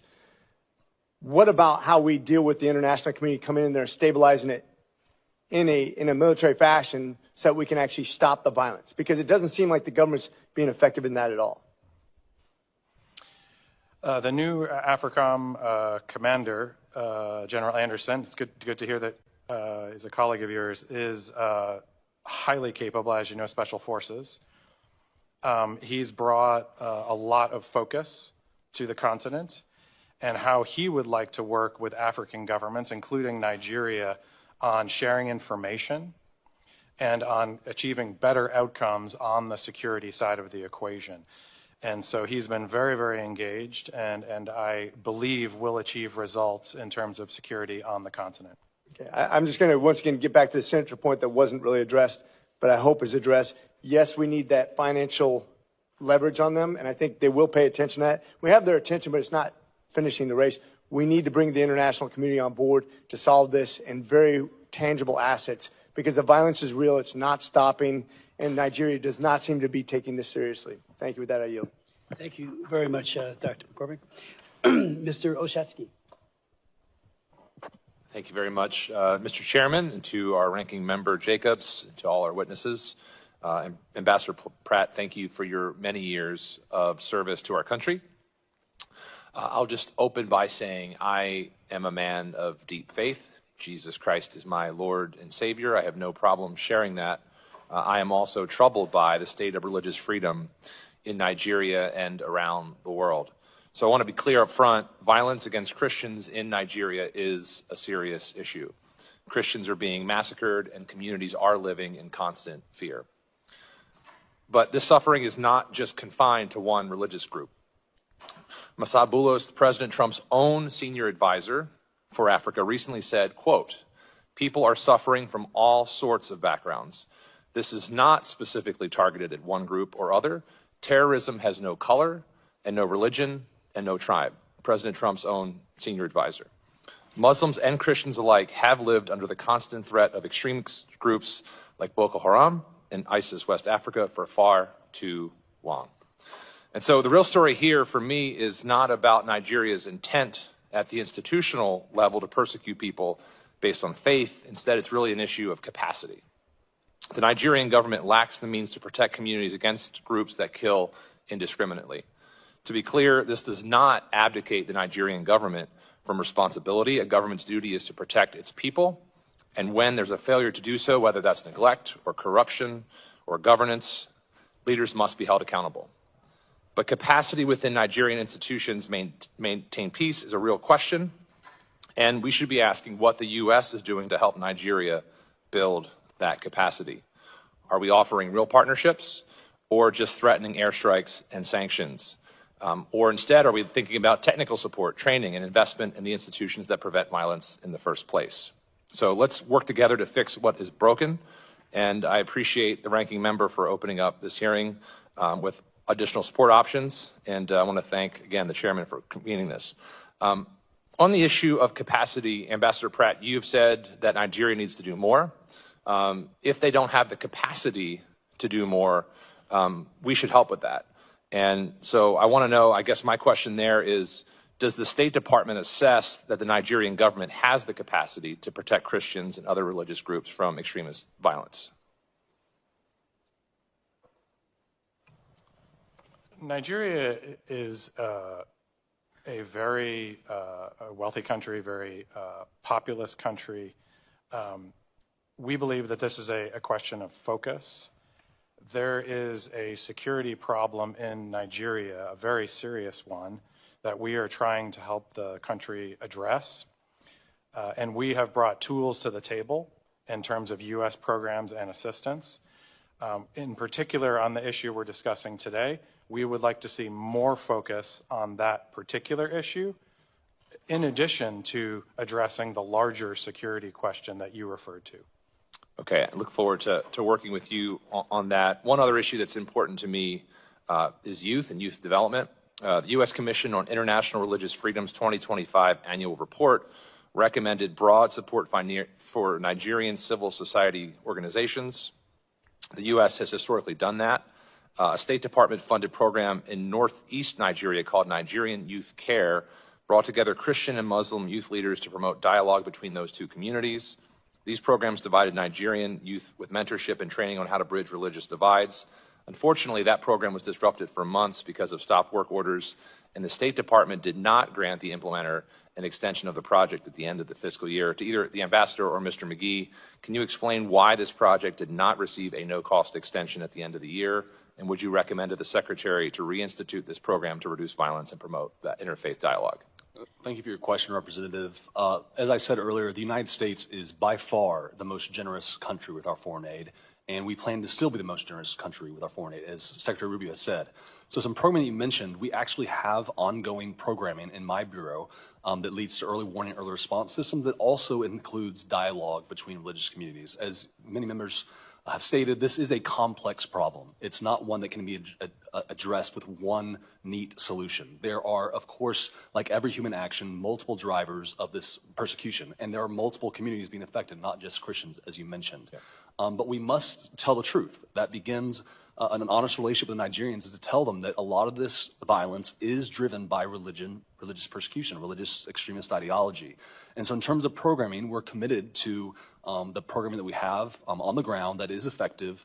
It's saving lives, and we are reviewing every foreign assistance dollar at the State Department to make sure that taxpayer dollars are used effectively and actually helps people on the ground. That's great. I thank you both for your time and your testimony today. I look forward to following up on those programs with you. And with that, Mr. Chairman, I yield back. Thank you.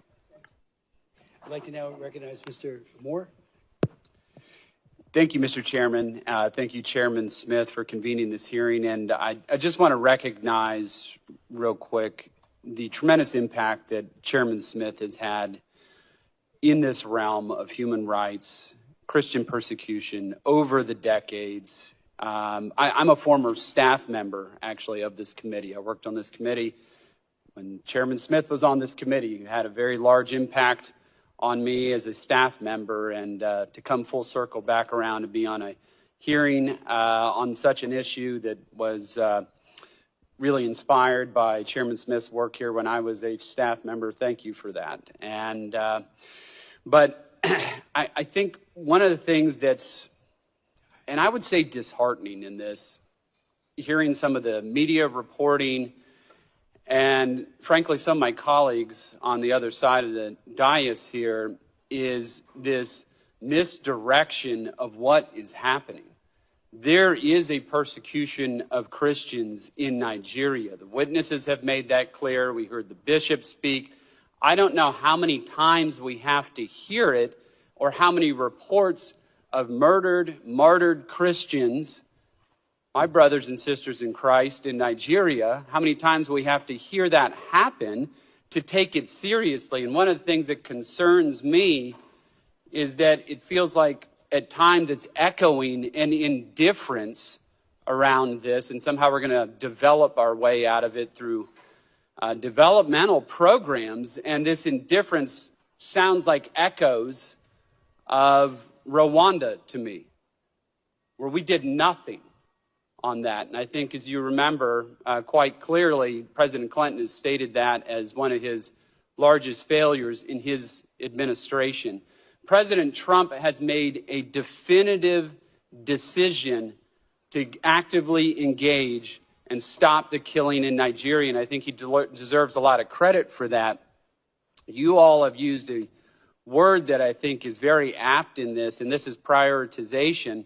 And as Chairman Smith put it perfectly in his opening statement of this hearing when he spoke with the senior officials of the Nigerian government, is that we do want to work with them. We have the opportunity here. I think the Nigerians have an opportunity to deepen and strengthen their relationship with the United States if they will prioritize the protection of these communities. Of course, non-Christians are being killed too. We're not saying that's not happening, but there is a systematic, targeted campaign that's happening here. I met with that same delegation, same as Chairman Smith did, and some of the feedback we were getting is a little bit of that same misdirection. But let's not turn a blind eye to what's happening. Let's not believe our lying eyes, right? One thing I'd want to point out here is we've had religious organizations and advocacy groups have been calling for humanitarian assistance in the Middle Belt region. And my understanding is that the Tinubu administration has not specifically requested it. That's why it's not there. They just have to ask for it, and our State Department will then provide that assistance to those organizations on the ground. That is a perfect example of prioritization and indifference to what is happening here. So that would be a great, to use your department's term, confidence building measure on the part of the Tinubu government in this, if they are serious about this. Because I can promise you President Trump is. He is very serious about this. A question that I have for you is, the Nigerian Constitution prohibits the ownership of firearms. But somehow, these Fulani militants operating in the Middle Belt of region of the country, they're all armed. And we're not talking about ISIS. We're not talking about Boko Haram. Why hasn't there been some type of move or campaign by the Nigerian government to disarm these militants that are operating there, where we're seeing a lot of this killing that is coming from them? They have access to AK-47s and other small arms to slaughter Christians. Is this something that you've been talking to the Nigerian government about? Because I think it would actually have a serious impact, and it is something that I raised with the Nigerian government officials when we met with them. Thank you. Thank you, Representative Moore, and thank you also for your service on this task force that will be providing recommendations in your meetings with the Nigerian officials. Appreciate that. I think that this is an excellent suggestion as part of the strategy that we are putting together, in particular to talk about the policing aspect of this and what is happening in the Middle Belt, so that we can focus resources and have specific recommendations on actions that the Nigerian government can take. I very much appreciate that suggestion. Yeah, it just seems to make all the sense in the world to me. It's like, here we are. I mean, I understand we're not going to get like ISIS to lay their arms down. That's probably more of a kinetic option there that's going to result in their arms no longer being brought up in anger against Christians. But in any event, this seems to be something that, obviously, I'm not saying it's easy, but it is something that they should be doing, they should be looking at. And while I got just a couple seconds left, I would urge the Nigerian government to take a look at pardoning Sunday Jackson, who is an individual who was fighting for his own life, defending his life against one of these Fulani militants. That Fulani militant lost his life in that struggle, and now that person, Sunday Jackson, is facing the death penalty. Now, where's the justice in that? Where is the justice in that? And all these Fulani militants are breaking the law. They are breaking Nigerian law. And so this Sunday Jackson disarms this person with a knife, protects his own life. He's going to prison and now faces the death penalty. And Fulani militants just roaming bands of them with AK-47s, and that's no problem. You are so right about this question of prioritization. I know I'm over time, Mr. Chairman, but I appreciate the time. Thank you so much, Mr. Moore, for your leadership, and do appreciate everybody. Mr. Stutzman. Well, thank you, Mr. Chairman, and thank you for your leadership on not only this issue, but so many other issues related to life and to religious freedom. I want to thank the ranking chairman as well, and appreciate the witnesses for being here. You know, before I begin, I just think it's really important to recognize that, you know, what is happening in Nigeria, it's not unique, and that's why religious freedom really matters. It's the core foundation of our Constitution. I mean, I would argue that you can't have economic freedom if you don't have religious freedom. Been doing some work with the the new administration and the changes that are happening in the Middle East and Syria. And, you know, Syria is a very diverse country, and it's so critical for them to have religious freedom and respect. It goes both ways. And I think it's really important, and I think could have a huge impact if Christians and Muslims and Jews and, you know, name all of the religions, if we would all stand together and condemn violence, condemn this sort of violence that's happening in Nigeria, condemn the violence that's happening in Soweto in Syria against the Druze and against the Christians and against those that, you know, would push back. I appreciate President Trump, who I believe is the strongest diplomat. He's the strongest negotiator, and especially when it comes to religious freedom. He's been willing to call it out around the world. And so we have this opportunity as Americans to really push the importance of respecting religious freedom and it really being part of the fabric of every country. It's also important for us here at home. I mean, you know, not only is religious freedom important around the world, but it's really important for us here at home. I mean, the last thing we want to see is threats to religious liberty in the United States. We need to be the example, and rather than just looking at others. I mean, we have, of course, a very strong, diverse nation as well. One of the things I want to ask and get to is we talked a lot about the tools that the administration has.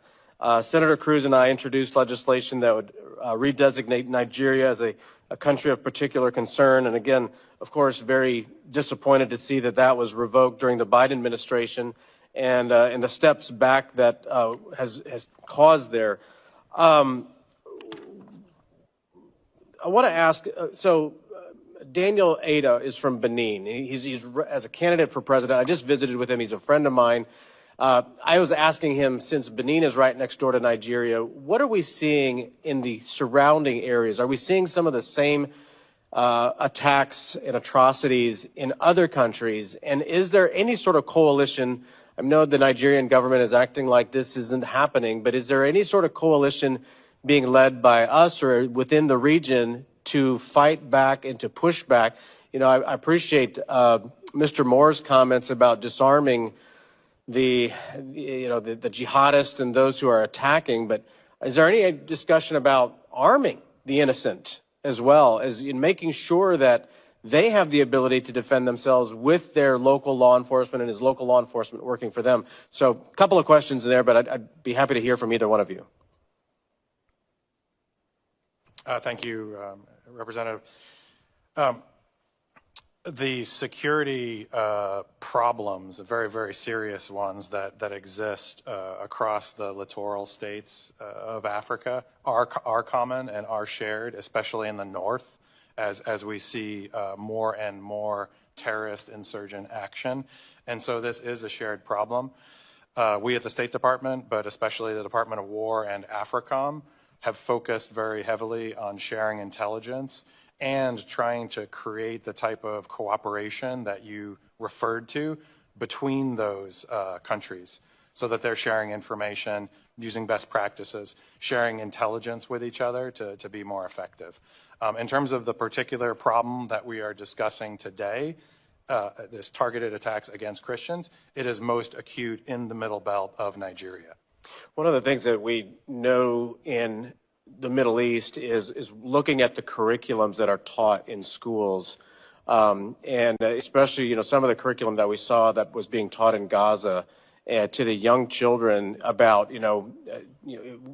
killing a Jewish soldier is something worthy of.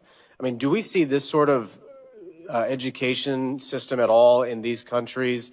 Because what are the young people learning? Are they learning to be pursuing peace and prosperity? Or are they also being taught anywhere in these schools some sort of jihadist activity is worthy of accomplishing?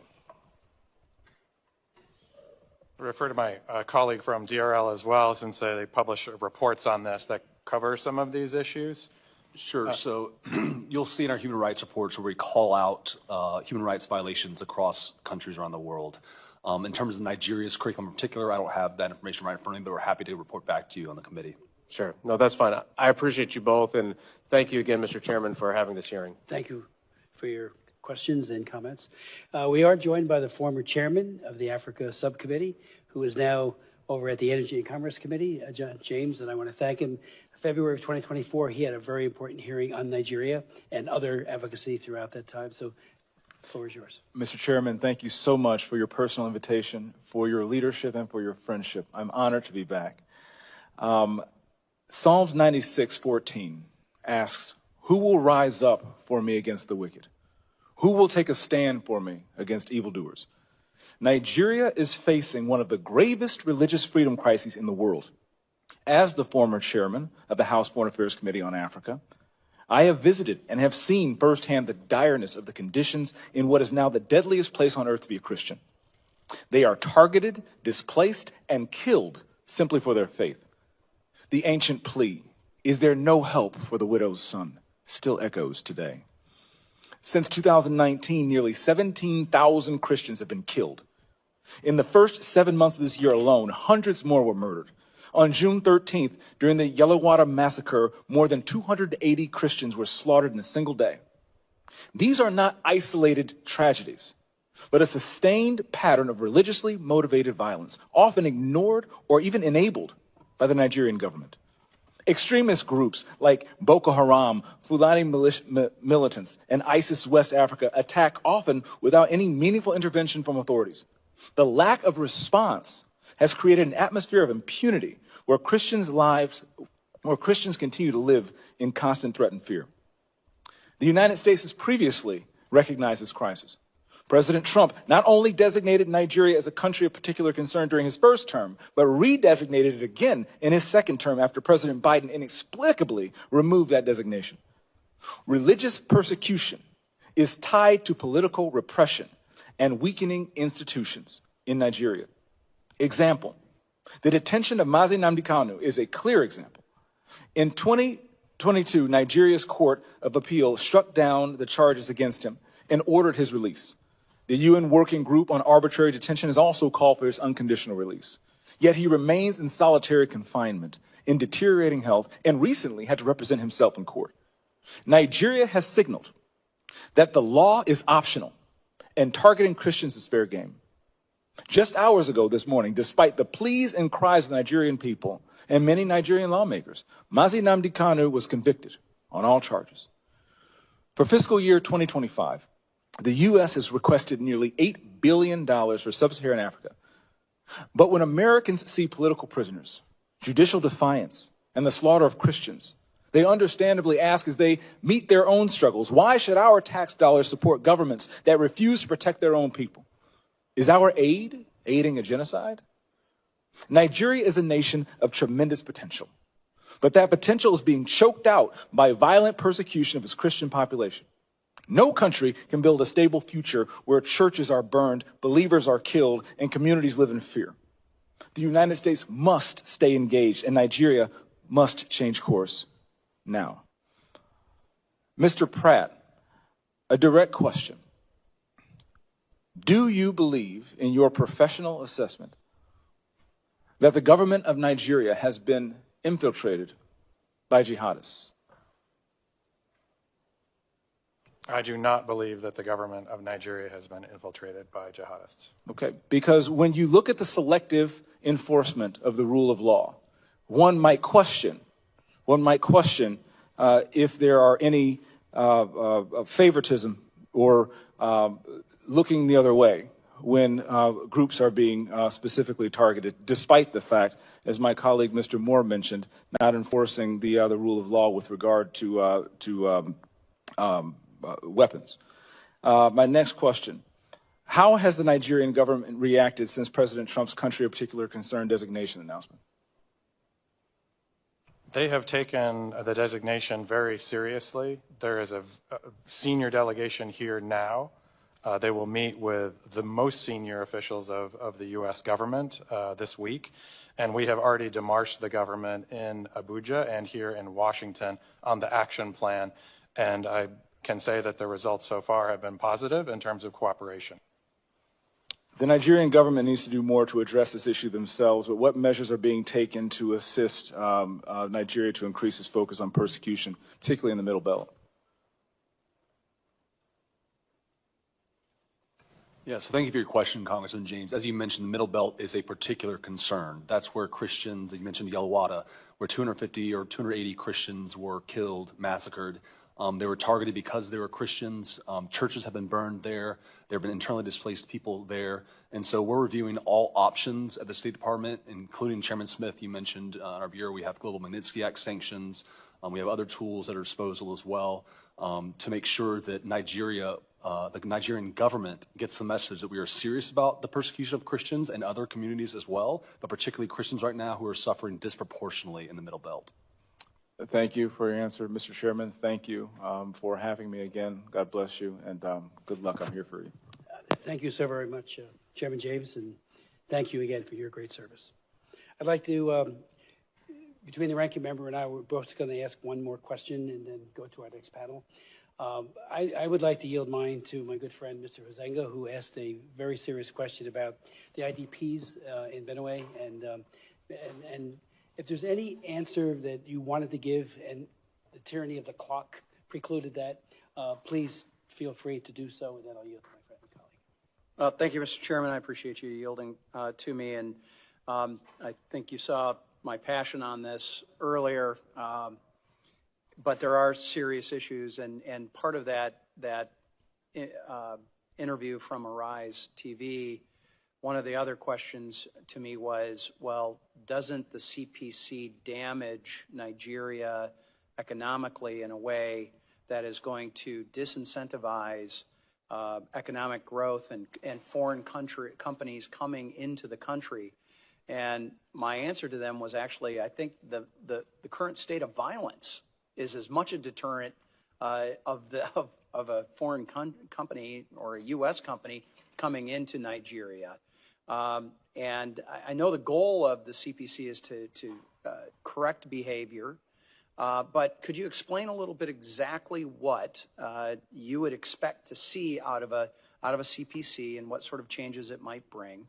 And then I want to address the 1.4 million who are considered the internally displaced people, IDPs, in Benue, and what the game plan would be to provide the IDPs in Benue and Taraba, what sort of assistance they can depend on from the U.S. Thank you very much, Representative. This CPC designation, we hope, will focus the energy of the government of Nigeria, as well as our own government here, on all of the tools that we have available. And so by setting up this task force that I referred to and looking at all of the types of assistance that we can bring to bear, but more importantly, what the government of Nigeria can do to own this problem and improve security for all Nigerians, but in particular, tackle this problem that we're talking about. But they have to admit there's a problem first, right? Okay, and I think that's been one of my concerns is I have not seen an actual admission to this being a problem. It's been given excuses and veneers of a lot of other issues that get parroted both here and in the media. Can you talk about the displaced persons and the help that they could be expecting? On displaced persons, we do have programs that address this, and we want to make that part of the action plan that we are working on. My colleague from DRL may want to provide more in particular on IDPs. Sure. As Ambassador Pratt just mentioned, the State Department is reviewing options to help IDPs. You mentioned what actions we want to see from the Nigerian government. That includes, as we've mentioned here several times, prosecutions of perpetrators. Amen. That includes reduced violence in the Middle Belt. And that includes against all. Against right? all. Exactly. Christians, moderate Muslims, anybody who is not being targeted. Right? Exactly right. So the Trump administration stands firmly for the principle that religious freedom is for all religious communities and those who don't practice a faith. It is a per se good, and we're committed to helping protect communities all around the world who are experiencing religious persecution, not just in Nigeria, not just Christians. At the end of the day, We want the number to be 0 in Nigeria. We don't want any religious persecution to happen. We don't want it to just be a reduction in violence. We want there to be 0 people who are murdered because of their faith. Amen to that. Corruption continues to undermine Nigeria's institutions, including those tasked with protecting civilians sometimes. I've heard from some of these instances and conversations I've had with religious leaders in Nigeria who don't feel that the Nigerian government is equipped to respond to the crisis. How does corruption within the security forces hinder the government's ability to prevent and respond effectively to religiously motivated violence? I mean, corruption is a major problem globally and in Africa and in Nigeria. I think that it erodes capability, right? It erodes the confidence of the forces, especially at the working level, if they see that their superiors are engaged in corruption. That totally undermines the whole enterprise. And I assume that that is part of State Department's and this administration's action plan that they want to see out of the Nigerian government. Absolutely. The Tinubu government is a crackdown on corruption. To be more effective, absolutely. All right, thank you. Time has expired. I appreciate the opportunity, Mr. Chairman. Thank you, gentlemen. Thank you very much. Mr. Jacobs. Thank you. I yield to Ms. Jayapal. Thank you so much, Ranking Member Jacobs, for yielding. I think this has actually been a good discussion on this committee and an important one around what strategy we use to eliminate violence against any community. And I think the issue for me is that if you define the problem as people being attacked only because of their religion, that would lead you to one set of solutions. If you define the problem as people being attacked for other reasons, it would lead you to a different set of conclusions and strategies. And I think, Ambassador Pratt, I resonated when you said we have lots of tools in the toolbox. One of those tools is just around the kind of assistance we give to efforts that are cross-faith, interfaith, cross-cultural, building the kinds of ties that we need to build. Because I think this is not a religious oppression Olympics. We're not trying to say one religion is worse oppressed than another.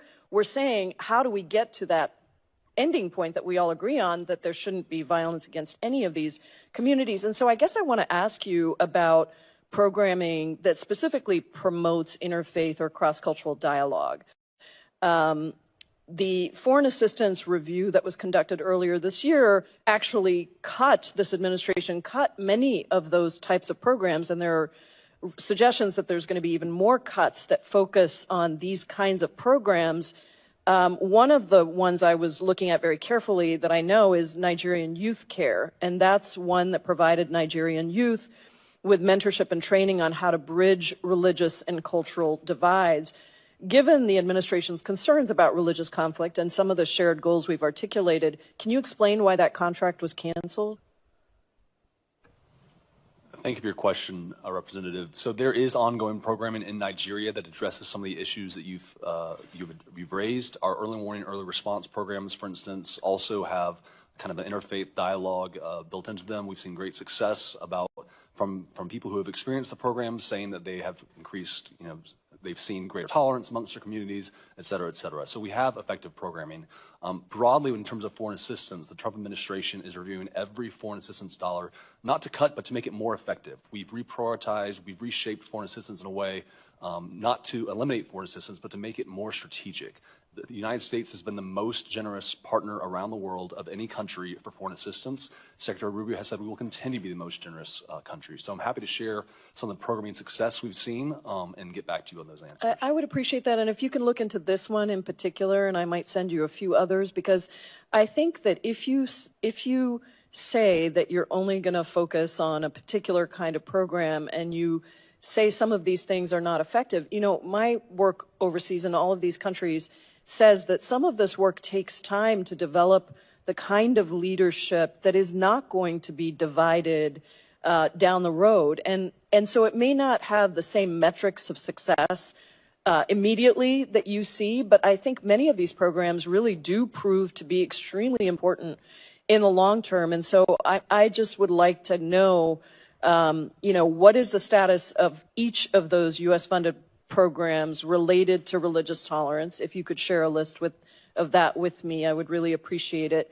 And what new assistance programs should we expect that the administration, maybe you can speak to this part, that the administration is going to promote?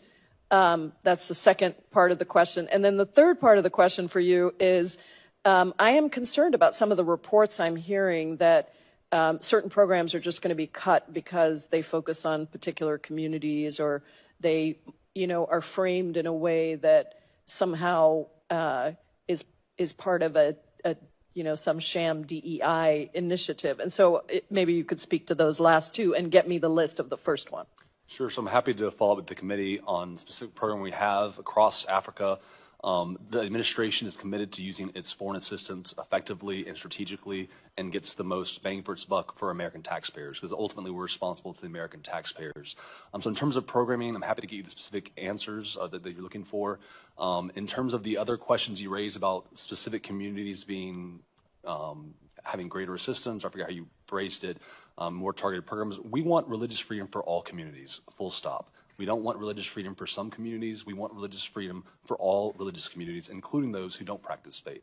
We think it's a violation of a moral law that somebody is killed because of their faith. We see that happening in all parts of the world, and the Trump administration is committed to helping countries take ownership of their own issues and actually go after people who persecute Christians and Muslims and people of all faiths, and actually shift the responsibility to where we want to help partner with these countries, but at the end of the day, the countries themselves have an obligation to protect religious freedom in their countries. And I agree with you on what you said. I just would say I'd like to see the data that backs up what you're saying, and why certain programs that seem very much in line with what you're saying are being canceled. So I appreciate your attention to this, and we'll follow up. Thank you, Mr. Chairman. Thank you, Ranking Member.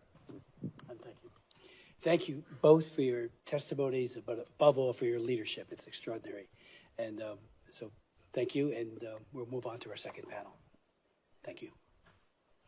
I'd like to now welcome to the witness table. And we will show a very short video that was just taped yesterday from Mrs. Akpen, I should say, a survivor of the Yellowwater massacre. She lost 5 of her children, and it's just one example of the incredible heartbreak of being slaughtered because she's a Christian, because her family was a Christian. And that'll be showing in 1 second. But if our witnesses could come to the table.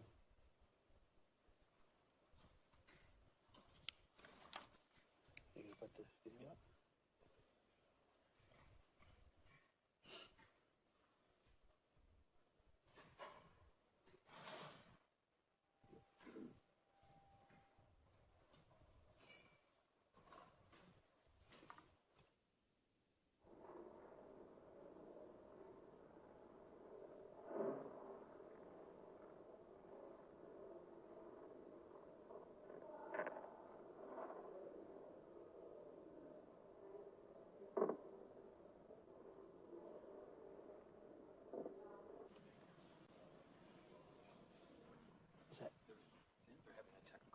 Okay.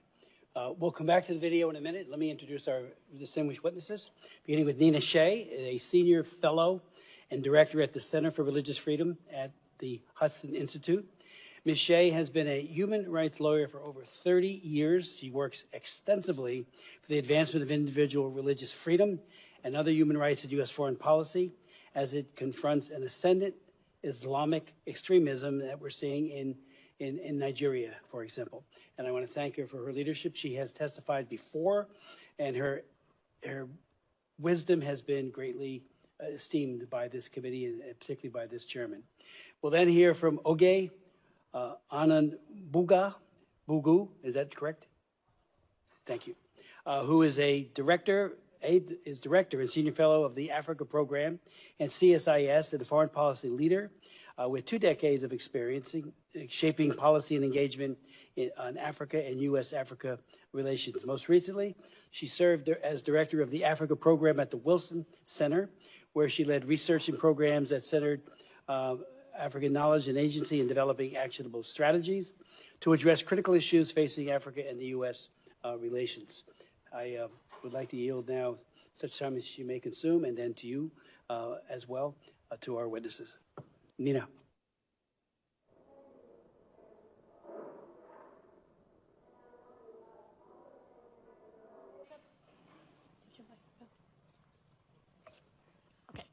Thank you, Mr. Chairman. Thank you, Ranking Member Jacobs and members of the committee for holding this very important hearing.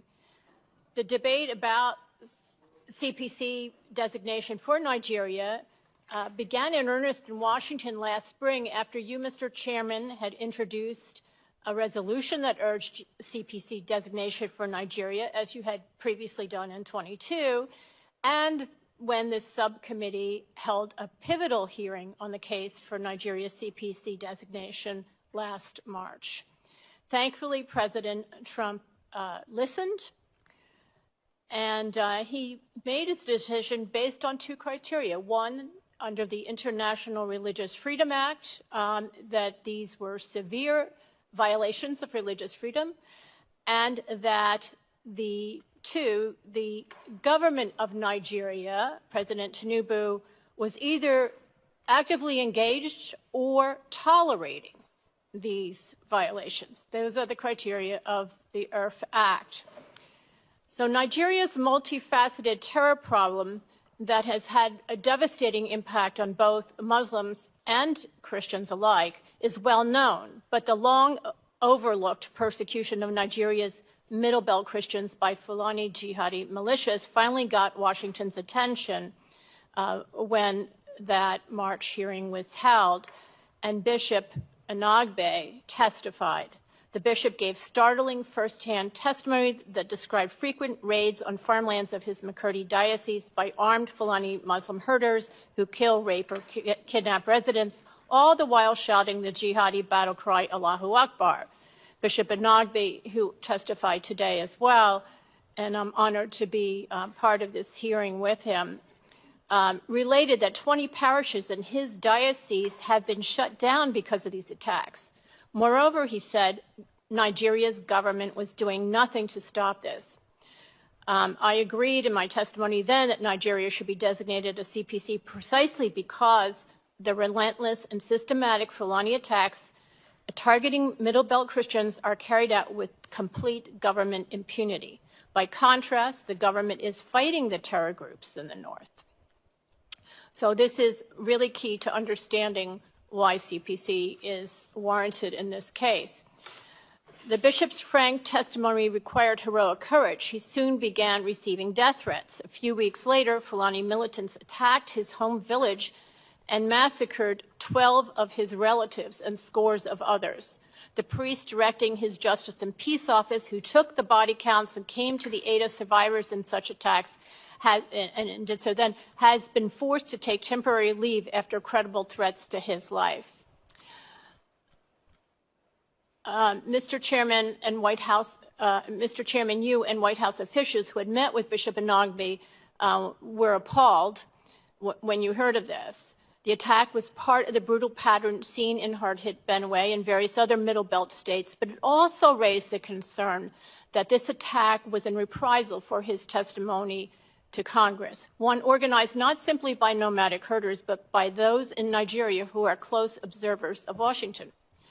2 weeks after that incident, Yalawada, which is, by the way, only 5 miles from the state capital of Makurdi, that's Benue State, was hit by a large Fulani raid. Others have spoken about that. Over 270 Christians were murdered, and the victims included some who had been displaced from their hometowns by prior Fulani raids and had sought refuge in Yalawada because there's a military garrison there.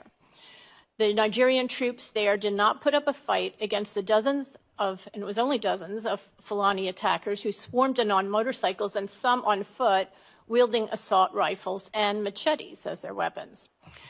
This has been going on for years, again with government impunity. Similar attacks are taking place elsewhere in the Middle Belt. To give one recent example, Catholic priest Father George Dogo told the outlet outlet Truth Nigeria, which is directed by former State Department official Douglas Burton, that 10 days ago in Taraba, Fulani militants stormed through a local government area, indiscriminately killing 20 people and burning and damaging homes and churches. A survivor, Christiana Joseph, a 33-year-old farmer from Amadu village, told Truth Nigeria that as she was preparing to go to early morning mass, a Fulani militia arrived on motorcycles and shot into her house. She is quoted stating, "They fired for about 5 minutes, shouting Allahu Akbar. When the gunfire stopped, I went inside and found my husband of 14 years, John Joseph, already dead." Survivor Samson Haruna also stated that attackers on motorcycles with AK assault rifles strafed houses in his neighboring village. He said, "My neighbors, David Bawa and Titus Gregory, lost 5 family members between them. My house was riddled with bullets." According to the Truth Nigeria report on this Taraba attack, quote, "The Fulani militants that attacked were led by warlord Alhaji Tukur, according to community leader Usa. Wakori Diocese Bishop Mark Nzukwen called the crisis overwhelming and said that 335 Catholic churches have been destroyed and more than 300,000 Catholics there have been displaced beginning in 2015. That's just in his diocese. According to the head of a local security consultancy, Fulani militants plan and stage their attacks from an abandoned resort, now overgrown with vegetation, called Danjuma Farm, that the Fulani use as a cover for cattle grazing, he said. That's the head of this security agency. But that's just a smokescreen. And he commented that if the government wants to stop the attacks, they must clear out the terrorists from Danjuma Farms. In a Daily Post Nigeria article, Reverend John Lekel, the director of social communications for the Wakori Diocese, that's the same diocese I've been talking about, described the situation as devastating, revealing that many rural parishes have been abandoned following sustained assaults that have claimed multiple lives and destroyed entire villages. Bishop Nzukwen told the respected ACI Africa outlet last year that, quote, "If peace is restored, the region's rich agricultural landscape could provide a prosperous future for its residents. Instead," he said, "there is food scarcity because of these constant attacks." And there are countless reports like this across the Middle Belt. I mention this one because it shows that Abuja has failed to act even when the Fulani aggressors are identified and their base from which they launch repeated attacks are known. This represents not only a horrifying pattern of severe persecution by Fulanis targeting largely Christian areas, but also a shocking pattern of government tolerance of this persecution. I want to give one last example from Plateau State that occurred a month ago. The Reverend Ezekiel Dechomo of Plateau, who is the regional chairman of the Church of Christ in Nations, told journalist and Jos on October 24 that Islamic extremists have threatened to murder him from calling on the Nigerian and U.S. governments to help protect Christians against genocide. He told the Christian outlet Morning Star News, quote, "My life is in grave danger. Even as I speak, I am on the lookout for attacks. I no longer sleep with my eyes closed. I have been attacked before but escaped." The threats came after he appeared in a video on October 15, standing in a mass grave containing the remains of a dozen slain church members, reportedly killed by Fulani herders. And, Mr. Chairman, there have been hundreds of priests and pastors killed in the last 15 years, targeted, not as the State Department reports that they were walking alone or unguarded on a road at night, but they've been attacked and killed in their rectories, homes, and inside their churches. As the Nigeria government issues denials and watches passively, with no Fulanis prosecuted and no Nigerian forces prepared to defend the vulnerable, the Christian death toll from Fulani militia attacks alone, leaving aside the terror attacks from Boko Haram and ISWAP and the others, is in the thousands, and Christian survivors in displacement camps number in the millions. The respected research group Open Doors cites Nigeria as now the world's most dangerous country for Christians because of their religion. Again, at this time, most Nigerian Christians are being murdered by Fulani militias, and they are the militia's special target. Aid to the Church in Need reported last month, quote, and this is a Pontifical Foundation that says this, Nigerian Christians in the Middle Belt are bearing the brunt of violent attacks from those identified as Fulani militants. Some insist that the violent aggression by the Fulani herders against the Christian farmers on their own land is the unavoidable result of climate change. The State Department Religious Freedom Reports have annually described these indiscriminate mass killings as clashes between two socioeconomic groups who fight over scarce resources brought on by climate change. Religion has nothing to do with it, they claim. This justification of Fulani violence has recently shifted. Now it is generally acknowledged that Christians are being murdered in cold blood, but it is being argued that more Muslims are killed in the violence, and this proves it has nothing to do with religion, they say. This argument is not factual, and it is irrelevant for CPC. The premise that more Muslims than Christians are killed is debatable, as the scholarly Observatory for Religious Freedom in Africa documents. In any case, most Nigerian Muslims live in the north, where Boko Haram and a plethora of ISIS and al-Qaeda-linked Islamic terrorist groups attack them and non-Muslims alike, and this violence, too, is religiously based. However, significant for CPC criteria, the Nigerian military is actively fighting those terror groups in the north. By contrast, in the Middle Belt, where most of the Christians are being killed in recent years, and where Christians are the special target of Fulani herder militias, the government isn't lifting a finger against the Fulani militants. Instead, it is tolerating them and denying it is happening. I have also heard about sporadic Christian attacks on Muslim villages. To the extent that the government is not taking action in those cases, that is further reason for CPC designation. Political momentum to list Nigeria among the world's worst persecutors gained throughout October as the annual CPC review neared the year-end deadline, and reports of massacres kept coming. On October 21, the Pontifical Foundation, Aid to the Church in Need, issued its World Survey that reported, quote, the number and ferocity of the attacks on Christian villages in the Middle Belt have led some experts to conclude that these incursions are a deliberate land grab to remove Christians and Islamize the region, end quote. Various high-level White House officials in the State Department were also hearing from groups of religious freedom activists on Nigeria. Later that week, President Trump made the CPC designation. For the first time, the issue of Fulani militias targeting Christians for mass murder received official U.S. acknowledgement when Secretary Rubio addressed this. This, in turn, got the attention of Nigeria's President Tinubu, who said he is willing to work with the U.S. Until now, he has not shown the political will to stop this Fulani violence. CPC, as you know, is a two-step process. The next step in this process requires the President to adopt a policy response. And we heard today from the State Department about what is being considered. And there are several actions that I also endorse. One is to, it's been raised before by Representative Moore, and it's my first recommendation, disarm Fulani herders.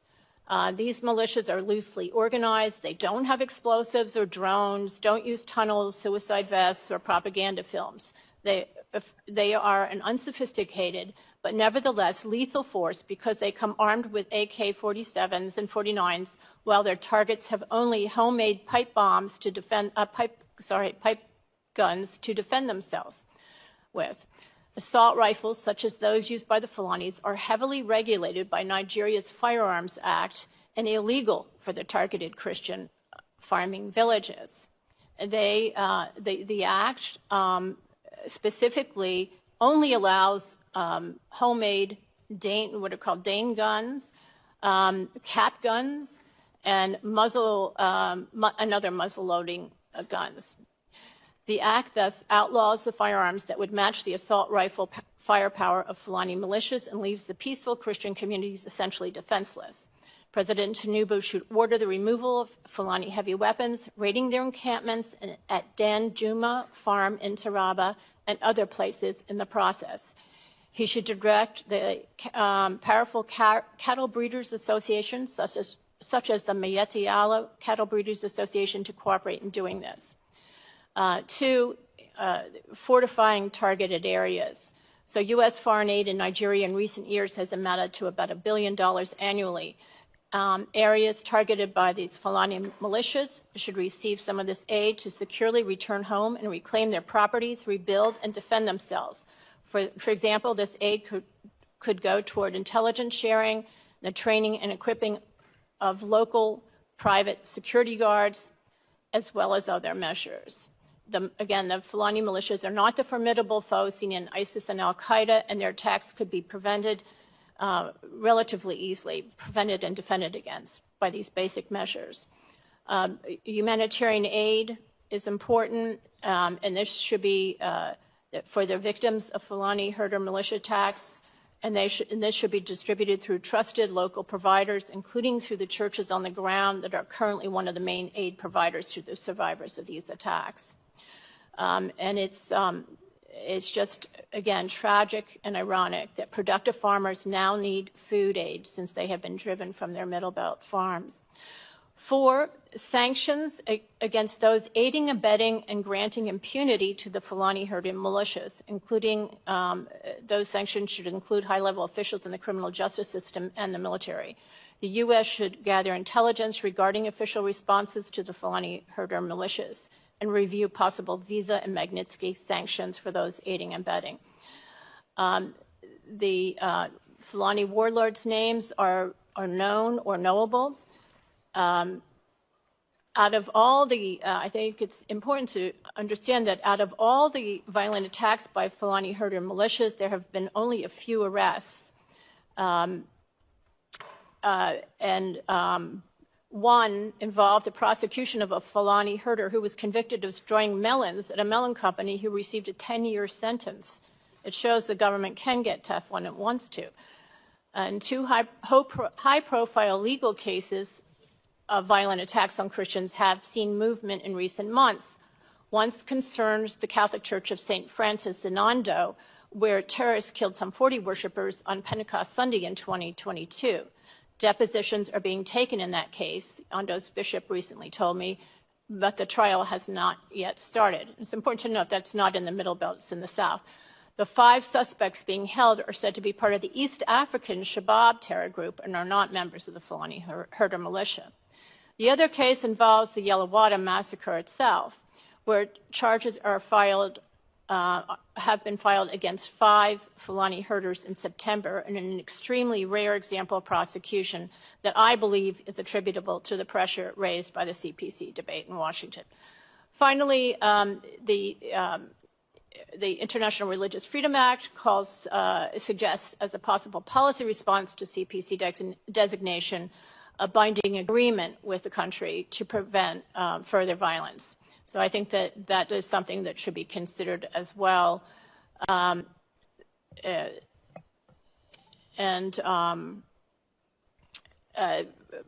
Unfortunately, President Tinubu hasn't shown the political will so far to direct the police and military action within his power.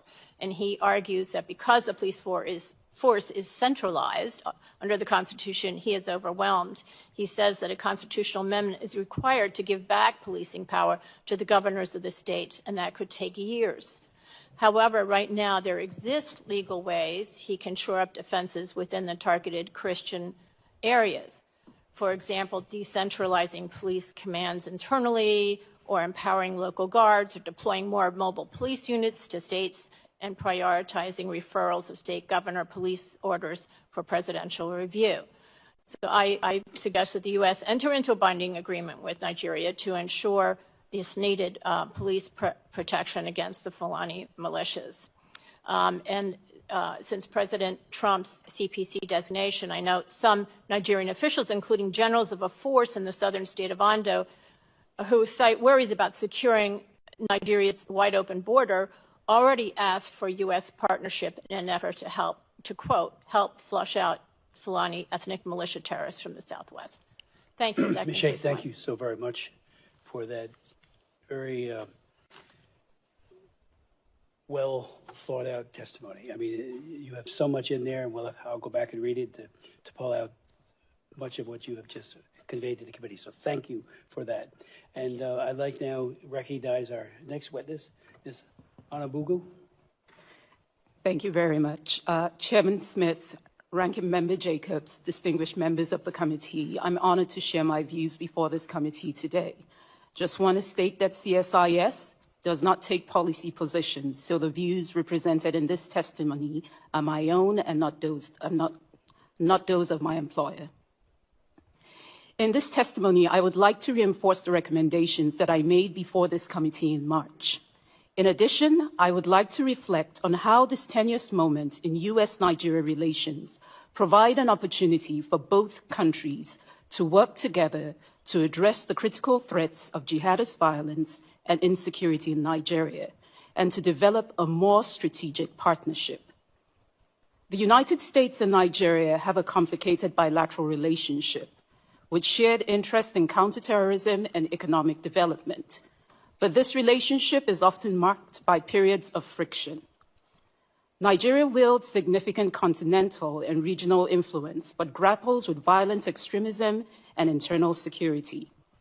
Nigeria's leadership in West Africa is crucial, and its ability to address its governance and security challenges will impact not only its future, but the wider region.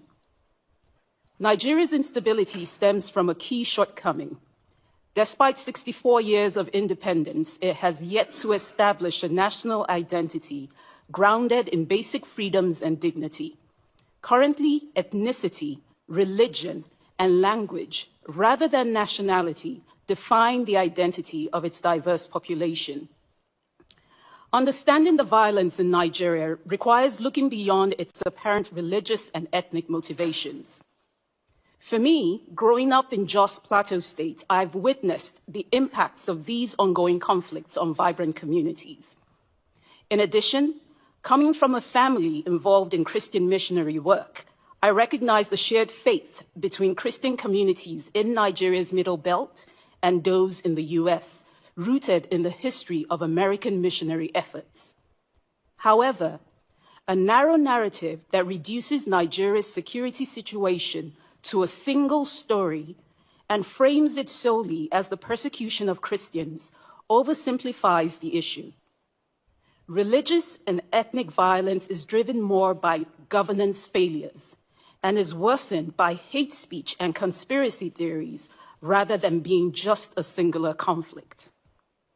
Nigeria is facing multiple security crises due to religious extremism, banditry, criminality, resource competition, communal disputes, and separatist agitation.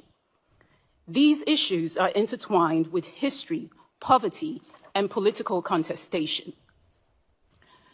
The interplay between religion and politics in Nigeria is deep and complex. Leaders often romanticize the country's unity, but fail to foster it, as we saw in the divisive 2023 elections. As Nigeria approaches another national election in 2027, religion will once again continue to influence candidate selection, voter behavior, and campaign strategies. The Trump administration's claims that Nigeria is permitting targeted killings of Christians distracts from the broader issue of extremist violence and insecurity in the country. Since returning to civilian rule in 1999, Nigeria has been a major recipient of U.S. security assistance, primarily aimed at counterterrorism. Despite this significant assistance, the extremist threat in Nigeria has worsened, expanding from the northeast, where Boko Haram has waged a 15-year insurgency, to the northwest, where so-called bandits are raiding villages. Most victims in both of these regions are Muslims. Since Boko Haram's emergence in 2009, Nigerian administrations, including the administration of President Tinubu, have struggled to improve security. And many Nigerians across the country acknowledge that the situation has only worsened in recent years. Therefore, narratives focusing solely on the killing of Christians often overlook Nigeria's broader insecurity and the fact that religion is usually a secondary factor in the violence. Recent violence in the Middle Belt predominantly affects Christian farming communities from various ethnic groups. Victims are mostly believed to be killed by Fulani herders who are primarily Muslims. But the killings aren't explicitly motivated by religious reasons. While some community members actually describe the violence in their communities as genocidal, they often emphasize that the underlying causes are ethnic and material, such as land grabs, rather than on religious differences alone. Nevertheless, the high level of insecurity across Nigeria has left many religious communities, including Christians, at risk. The failure to hold the perpetrators of these violent acts accountable has created both a sense of impunity among the attackers and a sense of grievance in the affected communities. Nigerian citizens have mixed reactions to the US redesignation of Nigeria as a country of particular concern. Many particular Christian groups welcome the attention, seeing it as a chance to push the Nigerian government to act against the violence. However, there are also concerns among many Nigerians, including Christians, that President Trump's threats of military action could also exacerbate existing political tensions. Public opinion surveys overall in Nigeria indicate a public consensus on the seriousness of the security challenges in the country, with many Nigerians valuing their diverse communities and believing in shared national unity over divisions. Now allow me to offer some concrete recommendations. First, to the United States government. It's important to engage deeply and broadly with communities across Nigeria. The US can play a constructive role, but it must avoid selective intervention and address the concerns of all Nigerians across all religions to prevent worsening sectarian divisions. Two, it's important to rethink reactive quick-win actions that may seem beneficial to Nigerians, but could have larger and far-reaching negative impacts. If the Trump administration proceeds with unilateral military action in Nigeria, it could endanger the Christians it aims to protect and worsens divisions along religious lines. Third, prioritize security governance to help tackle the violence. The US should reassess its security cooperation with Nigeria, focusing on building a program that prioritizes security governance and ties military support to tangible reforms. This renewed partnership should extend beyond military aid to include intelligence sharing, rule of law, and governance. 4, support local actors that are advancing inclusive peace and conflict resolution. Supporting moderate religious leaders and community networks in developing early warning systems can shift the focus from identity-based conflict to sustainable solutions. 5, work more with Nigeria's states and its growing city centers. The US government should decentralize its engagement with Nigeria by strengthening dialogue and support for receptive leaders at state and local levels, particularly in the Middle Belt, which is home to about 45 million people. The focus should be on local security to foster a safe environment for agriculture and manufacturing. This approach should integrate economic development with sustainable peace by addressing root causes of the conflict through economic revitalization, institutional reform, and business initiatives. Finally, for the US government, it is important to revive the US Congressional Bipartisan Caucus on Nigeria. The US relationship with Nigeria is a key strategic partnership in Africa. An active bipartisan congressional caucus will highlight this importance, foster discussions, and provide a platform for diverse perspectives to better inform legislative responses on various issues. Now, recommendations for the Nigerian government. It is important to appoint a Nigerian ambassador to the United States to improve its international engagement and manage narratives about its security realities. It's critical for President Tinubu to appoint a capable Nigerian ambassador to the US, as I also recommended in my testimony in March. Second, the Nigerian government needs to make accountability of both perpetrators and of the authorities central to the response. Nigerian citizens need justice, as criminality in the Middle Belt has increased due to impunity. The narrative of Christian genocide has gained traction because of years of mass killings without accountability, leaving many faith communities feeling abandoned. Third, Nigerian government needs to get serious about police reform. Nigeria's single federalized police force struggles to address the country's complex security challenges. The Tinubu administration needs to accelerate initiatives to improve citizen security, including the recruitment of 30,000 new police personnel he approved in June. The military in Nigeria is overextended. Many of them are handling duties that should be handled by the police. And it's essential to think about how the country reassigns police officers that are currently providing personal security to wealthy elites to focus more on the serious crimes. Next, coordinate federal and state action and messaging. Effective coordination so desperately needed among Nigeria's federal and state governments is often undermined by finger pointing, and this must stop. Finally, for the Nigerian government, it's important to start laying the groundwork for peaceful elections in 2027. Nigeria must address the use of religion as a trigger for electoral violence. The new leadership in its election commission presents a chance to restore public trust in the electoral system, promote responsible political behavior, and strengthen security and judicial processes. The violence in Nigeria has resulted in significant loss of life. However, addressing the country's complex security issues solely in religious terms and focusing on one group of victims is counterproductive. A fresh approach is needed both for Nigeria and the United States.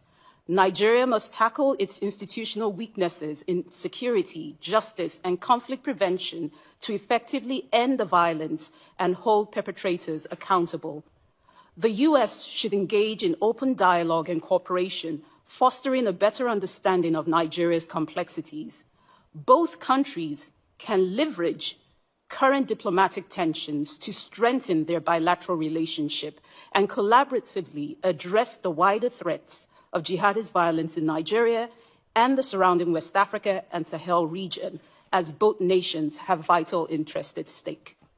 Thank you again for inviting me to testify, and I welcome your questions. Thank you so very much for your testimony. We do have a video I'd like to show. This is of Mrs. Akpen, a survivor of the Yalwada massacre. She lost 5 of her children. The baby in her hands is her one remaining child, but she and so many others who were slaughtered that day, her family. We hear from them, we hear from her, the priest in the picture, that the horror is, the PTSD from that is just unthinkable. And so I just want to, it's a very short but very powerful video. Good afternoon, good evening. It depends on where you're watching us from. I am Reverend Father Philip Apple, the coordinator of the Foundation for Justice, Development and Peace, FJDP, of the Catholic Diocese of Makurdi, Benue State, here in Nigeria. I am here with one of the survivors of the Yelwata massacre of 13th of June 2025 here in Nigeria, where we lost over 200 lives in a single night. So she is here to be witness as one of the survivors of that grave attack. So we'll listen to her.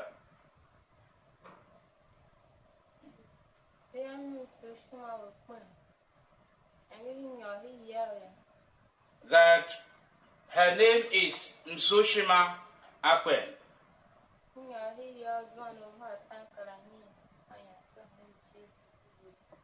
That when they went into sleep that fateful night, around 9 p.m., the Fulani terrorists attacked them where they were sleeping.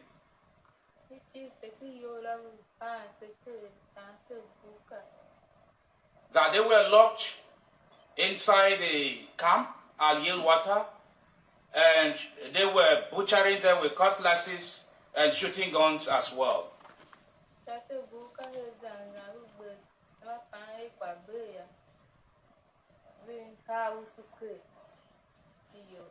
When they thought all had finished at some point in time, they poured petrol on the building, and most of them, majority of them, were set ablaze.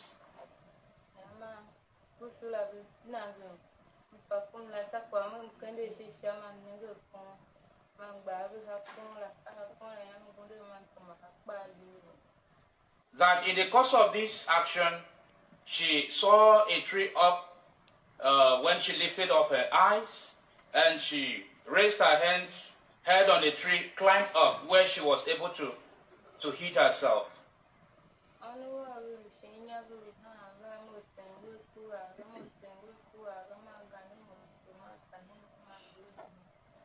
That her 5 children that she left below were crying, and in her presence, they were being slaughtered by the terrorists.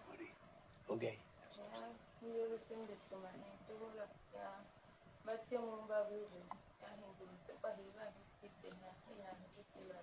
That she ran out into the bush at some point, and those who came for rescue would now bring her out of that place at some point, and she was able to witness the whole drama.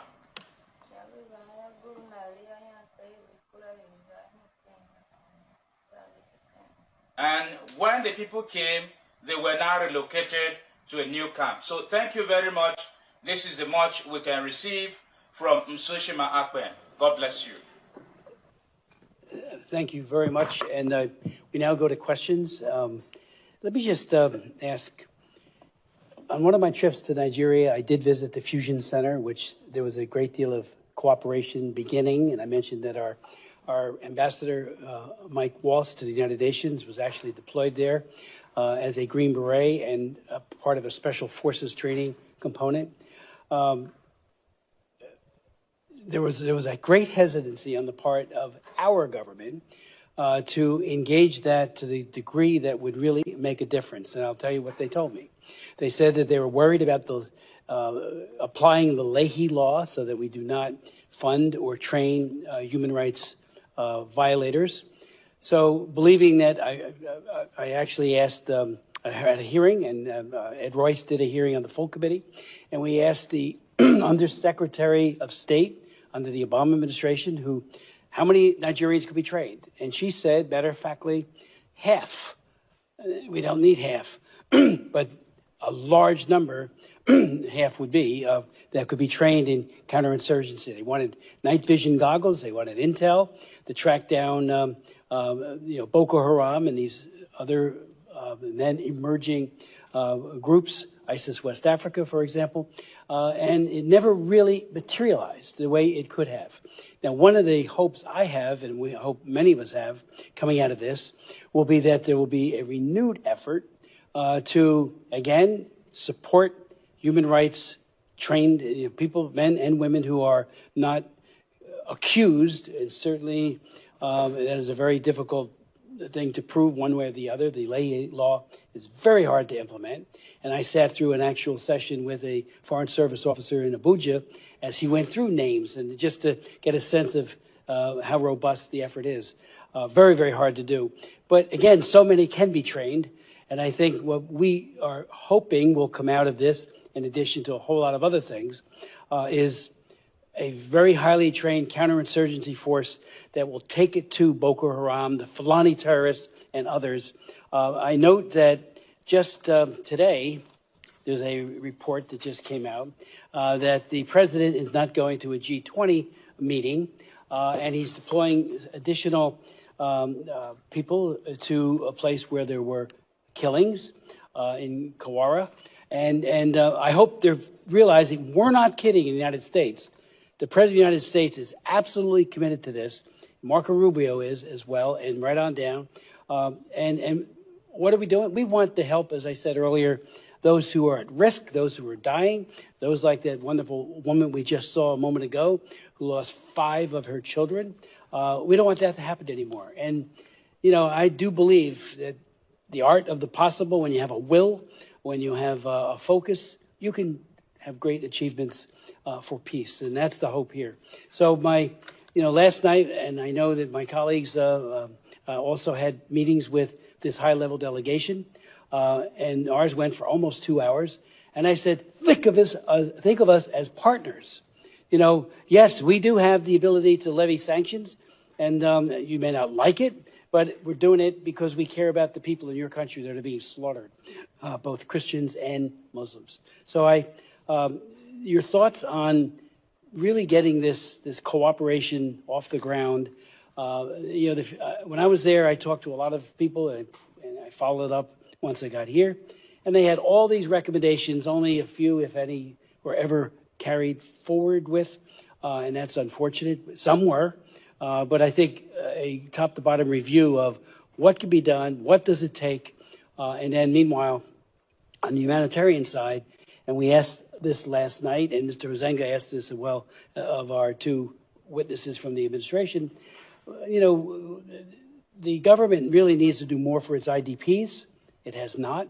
But we want to be helpful there too, making sure that food, medicine, shelter is available to them. So the IDP camps that I've been in were awful. One was an old hotel that was just, makeshift turned into an IDP, and that was probably one of the better ones. So your thoughts on that, on really helping Nigeria to help themselves? Well, I think that that is important. That's the way to tackle this problem once and for all. I think that President Trump has instilled at least some political will on behalf of the government to, within the government of Nigeria, to take some action. And it's absolutely essential to do this, both because religious freedom is a pillar of U.S. foreign policy.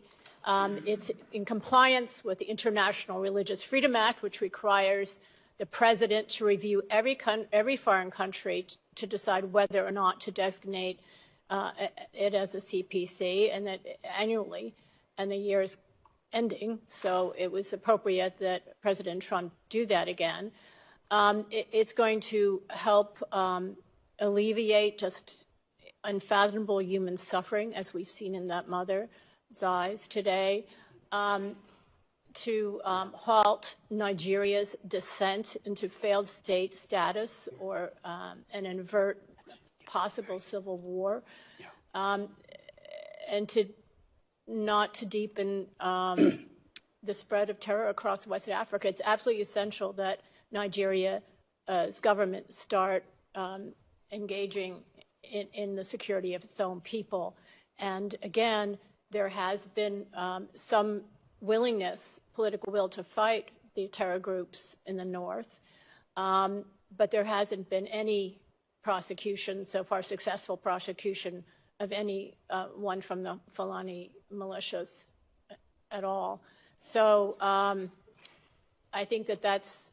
Just say that again for emphasis. There has not been, with the Fulani militias, efforts to... So there hasn't been, and then that is, I think, more of a police work, and warfare is very different now. There's human intelligence is getting rarer and rarer. There's drone intelligence and other forms of technological methods. But I think that it's actually a relatively easy problem to solve, relatively. And it should start with that, and simultaneously actually work on the and help locate Leah Sharibu, you mentioned, and the Chibok schoolgirls that are still enslaved. You mentioned, Mr. Chairman, that there was intelligence sharing in the past, but nothing happened. I think that was a prime case of that, and that should be pursued. and can be pursued again fairly easily with modern technology, and it should happen across the country, including in the north. There should be cooperation and work on the terror groups and sealing the border and sharing our experience with that. President Trump's been very good with that. And we have a lot to impart, and if the government of Nigeria is willing, I think it would benefit all of us and the region. Thank you very much. I think, consecutive U.S. administrations have defined or described the relationship with Nigeria as one of its most important on the continent. And even though that relationship has been complicated with, periods of friction, I think this moment that we find ourselves in seems as if all things have aligned. And there is an opportunity now for both the U.S. and Nigeria to come to the table to reset that relationship, especially given the fact that citizens across the board in Nigeria, every data point you look at, there's overwhelming acknowledgement that the levels of insecurity in the country are unacceptable. I think the fact that we have this coming from Nigerian citizens provides the opportunity to have real serious conversation based on concrete benchmarks for progress. The mistake that would be made is if it is seen as being a selective intervention favoring one group over the other. So there is an opportunity for Nigeria and the US to reset its relationship, one that would really be based on listening to the Nigerian people. And Nigerians are saying levels of insecurity are very high. How do we address it? So this opportunity now provides leverage to the US, working with the Nigerian government to actually show some very clear progress. Okay, thank you very much. I would point out, and this is worth noting, because I was always perplexed with Secretary Blinken, and I asked him at hearings just like this, why he withdrew CPC, and I never got a good answer. But when we were doing the International Religious Freedom Act of 1998, I held all the hearings, most of them in this room. And John Shattuck, who was the Assistant Secretary for Democracy, Human Rights, and Labor, testified against it for the Clinton administration. On the record, I have all the records. You could go look at it. He said it would create a hierarchy of human rights, which is nonsense. And I even, in my response to him at one of the hearings, was to say, okay, I was all for combating apartheid, which was not a very popular thing within my party in the very beginning of the Reagan administration, and I was all for it. Did that take away any other human rights work we were doing? It was not in lieu of, it was in addition to what we were doing in any other area of human rights work. And I said the same thing about religious freedom. It is a pillar of our Constitution. It's a pillar of our, it's really a universally recognized human right.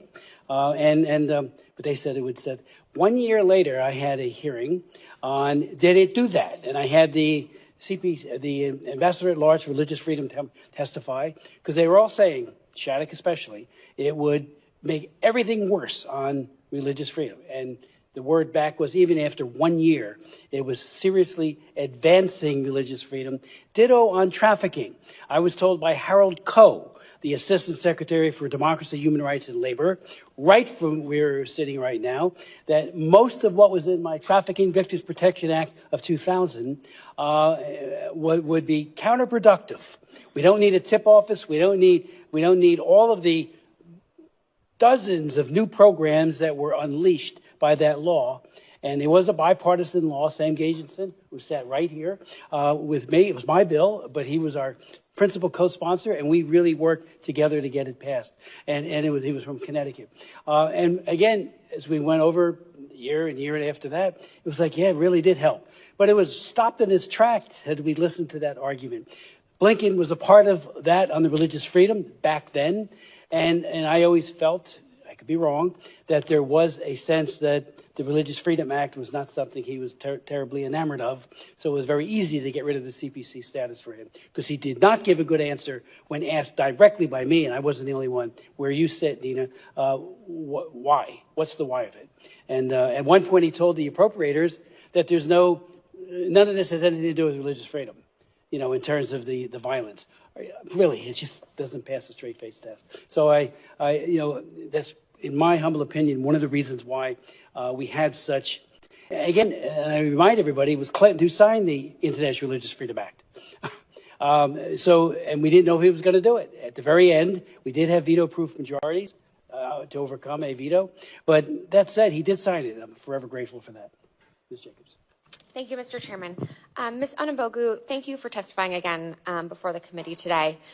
As you know, President Trump, in his November 1st Truth Social post on Nigeria, threatened to deploy the U.S. military guns a-blazing into Nigeria to completely wipe out the Islamic terrorists there, stating that if we attack, it will be fast, vicious, and sweet. All of those are quotes. Do you believe unilateral U.S. military strikes in Nigeria would make the situation more or less safe for Nigerian citizens? I believe it will make it less safe.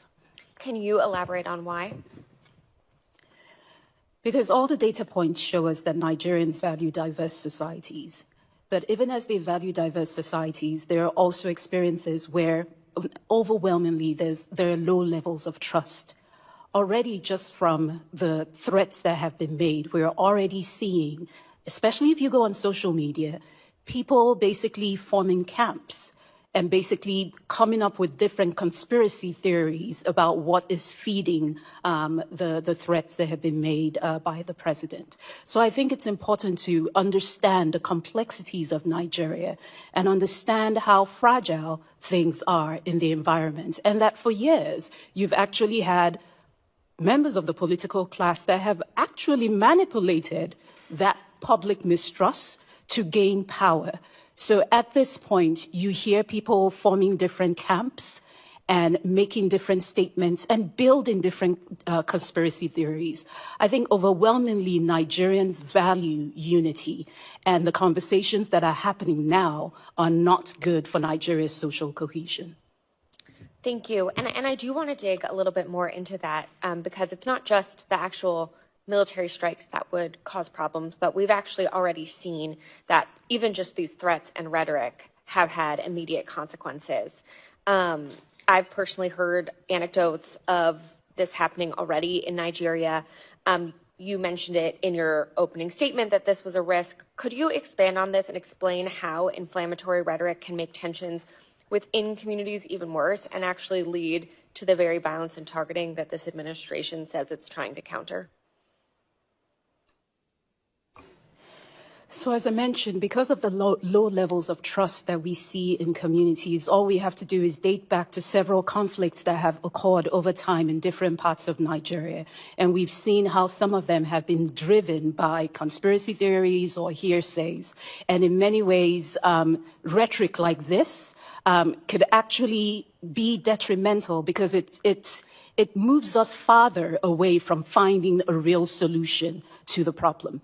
All we have to do is just look at over the last few weeks since the threats were made and to just listen to all the different conversations and discussions happening. None of them have actually come out with real solutions from the side of the Nigerian government or from civil society or the international community. Everyone is all focused on what has been said. So it moves us farther from finding solutions, and especially in environments like those in the middle belt, where we've seen protracted conflicts. Time and time again, as you engage in these communities, you realize that while people live together, there are very low levels of trust. And it's extremely important that we keep that in mind, because very little things can inflame tensions that already exist in the country. Thank you. You've talked a lot about this deficit of trust, lack of trust, about the sort of crisis of governance in Nigeria. How should Nigeria fix this problem, and how should the United States work with Nigeria to address it? Like, what would you advocate as the type of diplomatic actions and U.S. investments that would make sense here? I think most importantly, for this situation, Nigeria needs to take the lead and literally summon the utmost political will in this regard. As I mentioned in my testimony, a lot of these narratives have continued because Nigerians are not getting the justice that they deserve. And unfortunately, it's breeding an environment where there's a sense of impunity, where those who carry out attacks, regardless of what religion they come from, they feel they can continue those attacks.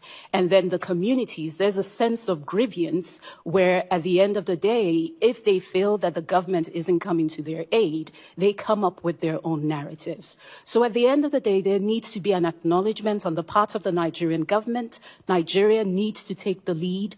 Nigerian leaders need to summon the political will and work with their allies and partners, such as the United States, to be able to address this violence. You know, at the end of the day, we may put out numbers there and talk about the numbers of victims, but it's important for us to put a face to these numbers. The violence has gone on for so long in Nigeria. So Nigeria needs to take the lead, work in partnership with allies such as the US, and there is a moment here, there is an opportunity here for folks to come to the table to really find a sustainable solution to this problem. Thank you. I yield back. Mr. Moore. Thank you, Mr. Chairman. Thank you very much. And Ms. Shea, appreciate you highlighting the issue of the disarmament of Fulani militants. I think that certainly would be one of these solutions. Obviously, there's not a singular one. It's a multifaceted problem that's going on here in different regions of the country, and there's a lot of complexities to it. But as we've heard, I think, a couple times here, and I do agree with, there is an opportunity here for the Nigerian government to strengthen, deepen, and broaden their relationship with the United States if they will do that in coordination and cooperation with the United States government. When I met with the delegation, as Mr. Smith met with them as well, that was one of the messages that I gave to them, is that there is an opportunity here, but you're going to have to take that opportunity. And I am very hopeful that they will do that, because myself and Chairman Smith and President Trump, we've had enough of this. This cannot continue to go on in the manner that it has, and it now has the president's attention. And I do agree that, you know, you get all this kind of information flying around out here that many times is not helpful. I recently saw the foreign minister was in some interview, I think it was Piers Morgan, and it was the same thing when they came here and some of us spoke to them, just disputing these numbers, right? I think the foreign minister said in the last 5 years, there's only 177 Christians have been killed. I don't think there's anybody that believes that, right? And I don't think that it's necessarily constructive on their part to try to downplay what's happening here. But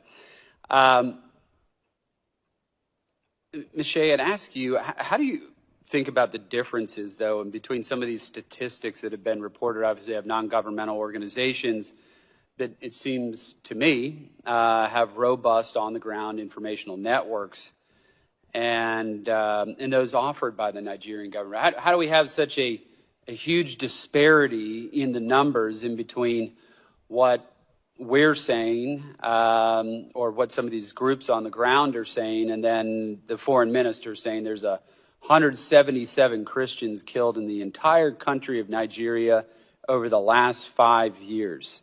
That which is just hard to believe. It seems that number was achieved likely in just the last couple months. But please.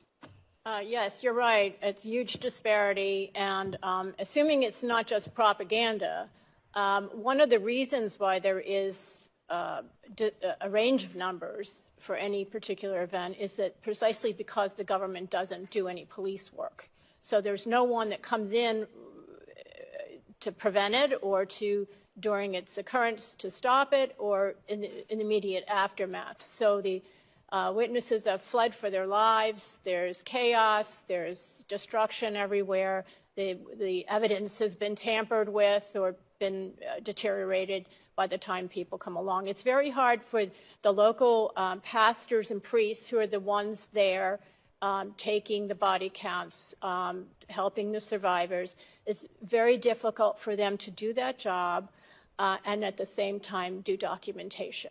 They do it as best as they can, but the numbers are far larger than that foreign minister is saying. I also want to say that I think that President Trump's designation of CPC has been extremely important. He has gotten the attention of the government of Nigeria. We've heard that there's a high-level delegation in Washington today discussing this with the United States. I met with him yesterday. Yeah, so I think that this has been a very beneficial exercise thus far. We'll see how it plays out. Yeah, I think you're right on that. And we've heard several people mention early warning systems, and I do agree with that. I think that those can be helpful. But I do want to highlight a case that just happened recently in the Plateau State. We had a pastor there who had warned the Nigerian government and said, we are under imminent threat. We're going to face an attack if you all don't send some forces here in the next 24 hours. We need help. Please come here and help us. The Nigerian government not only ignored it, they literally put out a press release about it, calling it fake news and hyperbole and being overblown. Well, 13 people lost their lives the next day. 13 people murdered. Christians murdered. I don't know how much an early warning system is going to work if people aren't listening to warnings that are literally over the phone. I'm not sure. So I'd say to the Nigerian government, you're going to have to, and we keep using the term, prioritize this because it's certainly a priority for President Trump. And I think many of us on this panel here today on this dais. But I just wanted to highlight that because that is the type of behavior that has to change because, and to your point of people not trusting the government, how can you trust a government that doesn't even show up when you ask them to? How are you supposed to trust your life with something like that? You can't. Obviously, you can't. And I think that's why it's incumbent upon the Nigerian government to work with us in coordination and cooperation to address these issues. Obviously, there's going to be some type of bifurcated approach to this. The Fulani Islamic militant issue in the middle belt of the country is distinctly different from what you face with Boko Haram and ISIS in the northeast of the country, and that's probably more of a question of kinetic military options rather than some of the other things that maybe State Department could do more in the middle belt, backed up by some of those same type of at least military deterrence options in that part of the country. But I think it does need to be a kind of whole government approach to this, but we have to have the Nigerian government as a willing partner in all of this because the president is, as Chairman Smith just said, extremely serious about this.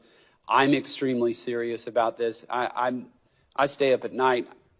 It's hard to sleep sometimes thinking about this, and I pray about it every single night. Just thinking about, my own brothers and sisters in Christ in that country just getting murdered for the profession of their faith, our Lord and Savior, Jesus Christ. So it is absolutely heartbreaking. But I do want to thank the chairman again for convening this hearing as he has over the many years and been working to advocate for people of Nigeria. Thank you, Mr. Chairman. Yield back. Thank you very much, Mr. Moore, and thank you for your leadership. Mr. Jackson. Thank you, Chairman. Thank you for your leadership. To Mr. Onugbu, what do you see as the primary drivers of religious freedom violations in Nigeria? And secondly, what are the political, economic, social, and historical factors that exacerbate the situation? Thank you, Congressman. I really think it's a mix of factors here that we're looking at. A mix of factors here. And as I mentioned in my testimony, at a core of this are failures of governance. there needs to be an opportunity to address the governance deficits that we see across the board in Nigeria at every level. And I think sometimes when we look at this issue, it's also important because we haven't been able to take a look at it from a whole of government, from a holistic point of view. It's important for us to understand what are the areas that really encompass more institutional weaknesses, and then what are the areas that are plainly just a lack of political will. And so I think, again, as I had mentioned earlier in my earlier response, there is an opportunity here to actually begin to identify what are the areas, what are the institutional weaknesses that exist within the Nigerian system that allow or enable the environment for the violation of religious freedoms. And then what are the instances where it's just plain old lack of political will. Once we're able to do that, then you'll be able to identify a proper solution to a problem. Right now, we haven't been able to identify a proper solution. And this is why these conflicts are protracted and they've continued time and time again. Well, thank you so much. It's also very peculiar. I'd like for it to be noted in the record as we look forward to the great works of the continent and Africa as it marches and rises towards 2050, where 25% of the world's population will be of African descent. And this country, the United States, seems to talk down to African people. Historically, I would say that the United States is a very generous nation, and in some ways the most generous nation, but has the most peculiar cruelty towards the African continent, and it must be confronted about its legacy. The second thing is we are right now in a hostile environment with the Republic of South Africa and Nigeria, the nation's two most populous countries, if you will, or certainly two most prosperous countries that should be dealt with. I have another question for you. Based on your experience, which types of U.S. government programs or initiatives have been past or present, have been most effective in promoting religious freedom and interfaith dialogue in Nigeria? Thank you very much for that question. And for several years, I actually worked specifically in the Middle Belt on these types of community security initiatives. And we've seen local level peace building initiatives where communities have been able to, and most importantly, as a community led by the communities, they've been able to put in place early warning systems, and beyond those early warning systems, moving a step further to ensure early response. Because, as has already been pointed out, it's of no use if people are able to raise an alarm and no response comes through. So over the years, we've seen some successful low-level peace-building programs across the Middle Belt, community-led peace-building programs. We've also seen programs that have included religious leaders from both faiths, particularly in places like Kaduna, in Adamawa, in Benue, in Plateau State. We've seen interfaith mediation councils where Muslims and Christian leaders have been able to come together to work closely with their communities. Those types of initiatives we've seen have been very successful. Last question I would have for you. In its effort to dismantle the USAID program, the Trump administration terminated a USAID program called Partner that supported peace-building efforts to northern and north-central Nigeria. The $2 million project helped to strengthen the country's early warning and security response systems and provide training for local leaders, including religious leaders, on conflict mitigation strategies. This project, amongst others, it helped to provide local leaders with mechanisms to alert law enforcement to possible conflicts before it happens. Partner also helped facilitate communications between farmer and herder, community leaders, often individuals from different religious backgrounds, in an attempt to bridge the gap between the two groups. Ms. Arungbu, what are some of these early warning signs of conflict? How would you describe the drivers of conflict in northern and central Nigeria? And to what extent do you assess these stem from religious and climate and resource competition? As I said, the mix of these drivers, it's a mix. and they're complex. And that's where I say, as you look at violence or as you look at a specific conflict, it's important to understand that there might be some conflicts, or there are conflicts that are specifically driven by religion. And there are some other conflicts that may have specific drivers. Where the challenge is now, or where the problem is when everything is lumped in together. You know, working for several years in the Middle Belt, when a conflict breaks out and people say, oh, it's a farmer-header conflict, it's a farmer-header conflict. Now, every type of conflict in the Middle Belt becomes a farmer-header conflict. But we need to take the time and take the step to actually identify which of these conflicts are driven specifically because of disputes between farmers and headers, which of these conflicts are just plain old criminality, as some of them are, and then which of those conflicts are actually driven because people might be targeted because of their faith. And I think this is where we miss the point when we do not acknowledge the complexities within Nigeria, when we use a single story to define the conflict. This is why we've not been able to find viable solutions. If we go back, and I believe, Ms. Shen, in the previous panel, we spoke about the Chibok girls. This was an incident that happened in 2014. And just a week ago, we saw another group of school children kidnapped from their schools. Since 2014 till today, we've seen 6 different incidents of kidnapping. And we've had discussions on each and every one of them. But we've not been able to identify a viable solution because we tend to oversimplify and we tend to generalize what the problems are. But for every conflict that happens in Nigeria, there are specific drivers, and we have to be able to take the time to identify what the root cause is of each specific conflict for us to be able to develop a sustainable solution. Thank you so much for your testimony. I yield back, Mr. Chairman. Mr. Jackson. Mr. Stutzman. Thank you, Mr. Chairman, and thank you both for being here. Consecutive administrations here in the United States have viewed Nigeria as an important partner in West Africa. But I would say that our relationship has been less than perfect. Just last year, the Nigerian government wrongly detained Tigran Gambarian, a U.S. citizen and former IRS agent, for 9 months on trumped-up charges of money laundering and tax evasion. Combining this with the Nigerian government's woefully inadequate response to this violence, I'm concerned that they may not have our best interest at heart. And I'd like both of you to answer this. And Ms. Shea, maybe you can go first, but would you elaborate on the relationship between Nigeria and the United States? And do you think continued inaction on religious freedom issues will harm our relationship going forward? Does Nigeria want to have a civilized relationship with countries in the West and in Europe and other parts of the world?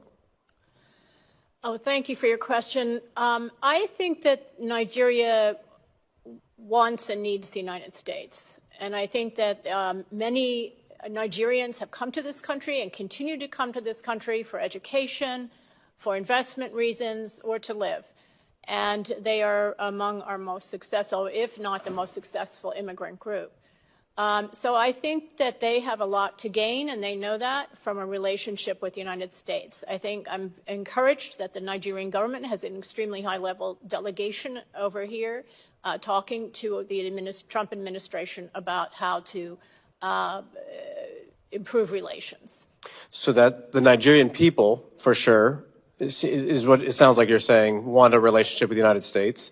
What about the Nigerian government? I mean, to the extent that, you know, they're giving us lip service on Christians being killed, I mean, do they have the ability to put a stop to the killings?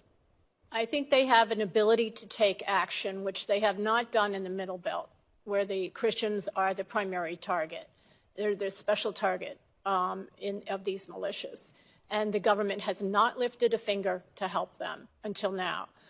And maybe not even now. But I think that the government was not given any message before. I mean, we really, this is the first year that the first couple weeks that the government of the United States has said that there's a problem, that we are not happy. You know, our law, the International Religious Freedom Act, requires us to point them out and put them on the list of the world's worst persecutors of religious freedom, violators of religious freedom. So they have not gotten that message before. Before they were told that there were root causes, that these are two socioeconomic groups, there was no mention of religion. We were told, and the Chairman Smith was told by Secretary Blinken and others that this had nothing to do with religion. So now we have a new analysis, and I think that we've had a very hopeful response to that. Ma'am, I mean, are we frenemies? Are we, what are we? We're friends. And I'm sorry, I actually missed your original question, if you could repeat. Yeah, I'm just asking, could you elaborate on the relationship between Nigeria and the United States? And do you think that continued inaction on religious freedom issues will harm our relationship going forward? Does Nigeria, are they hearing the messages that are coming from our president, from the United States, about the concern of genocide? And not just, I mean, I realize there's people that are being killed that are both, Christian and non-Christian, but that this sort of violence is just cannot be tolerated. Well, if they weren't hearing it before, they're definitely hearing it now. And I think, as I've mentioned before, there is an opportunity, and an opportunity that should not be missed in the way we convey as the U.S. how we want to work with Nigeria on this issue. The framing of the engagement really matters, and I think this is where we have to be, the U.S. has to be strategic in its partnership. The partnership with Nigeria, as you rightfully mentioned, is one of our most important partnerships on the continent. As was mentioned, by 2050, the population of Nigeria will surpass the population of the United States.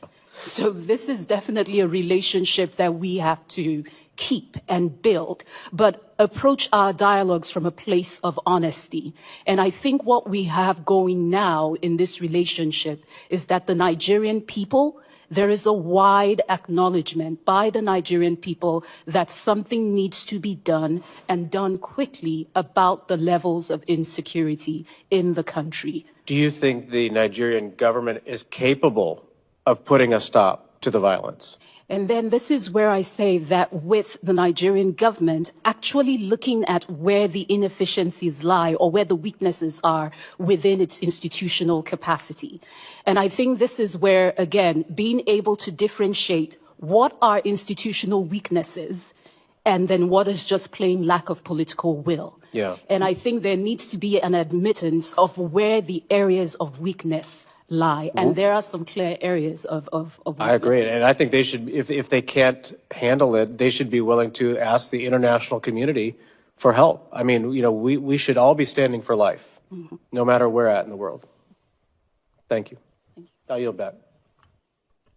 Thank you. As we close, I just want to make a point. The U.S. Commission on International Religious Freedom, in their report, says that Nigeria's government has continued to forcibly close camps hosting displaced Christians who fled violence by Boko Haram, despite persistent security concerns in their communities of origin.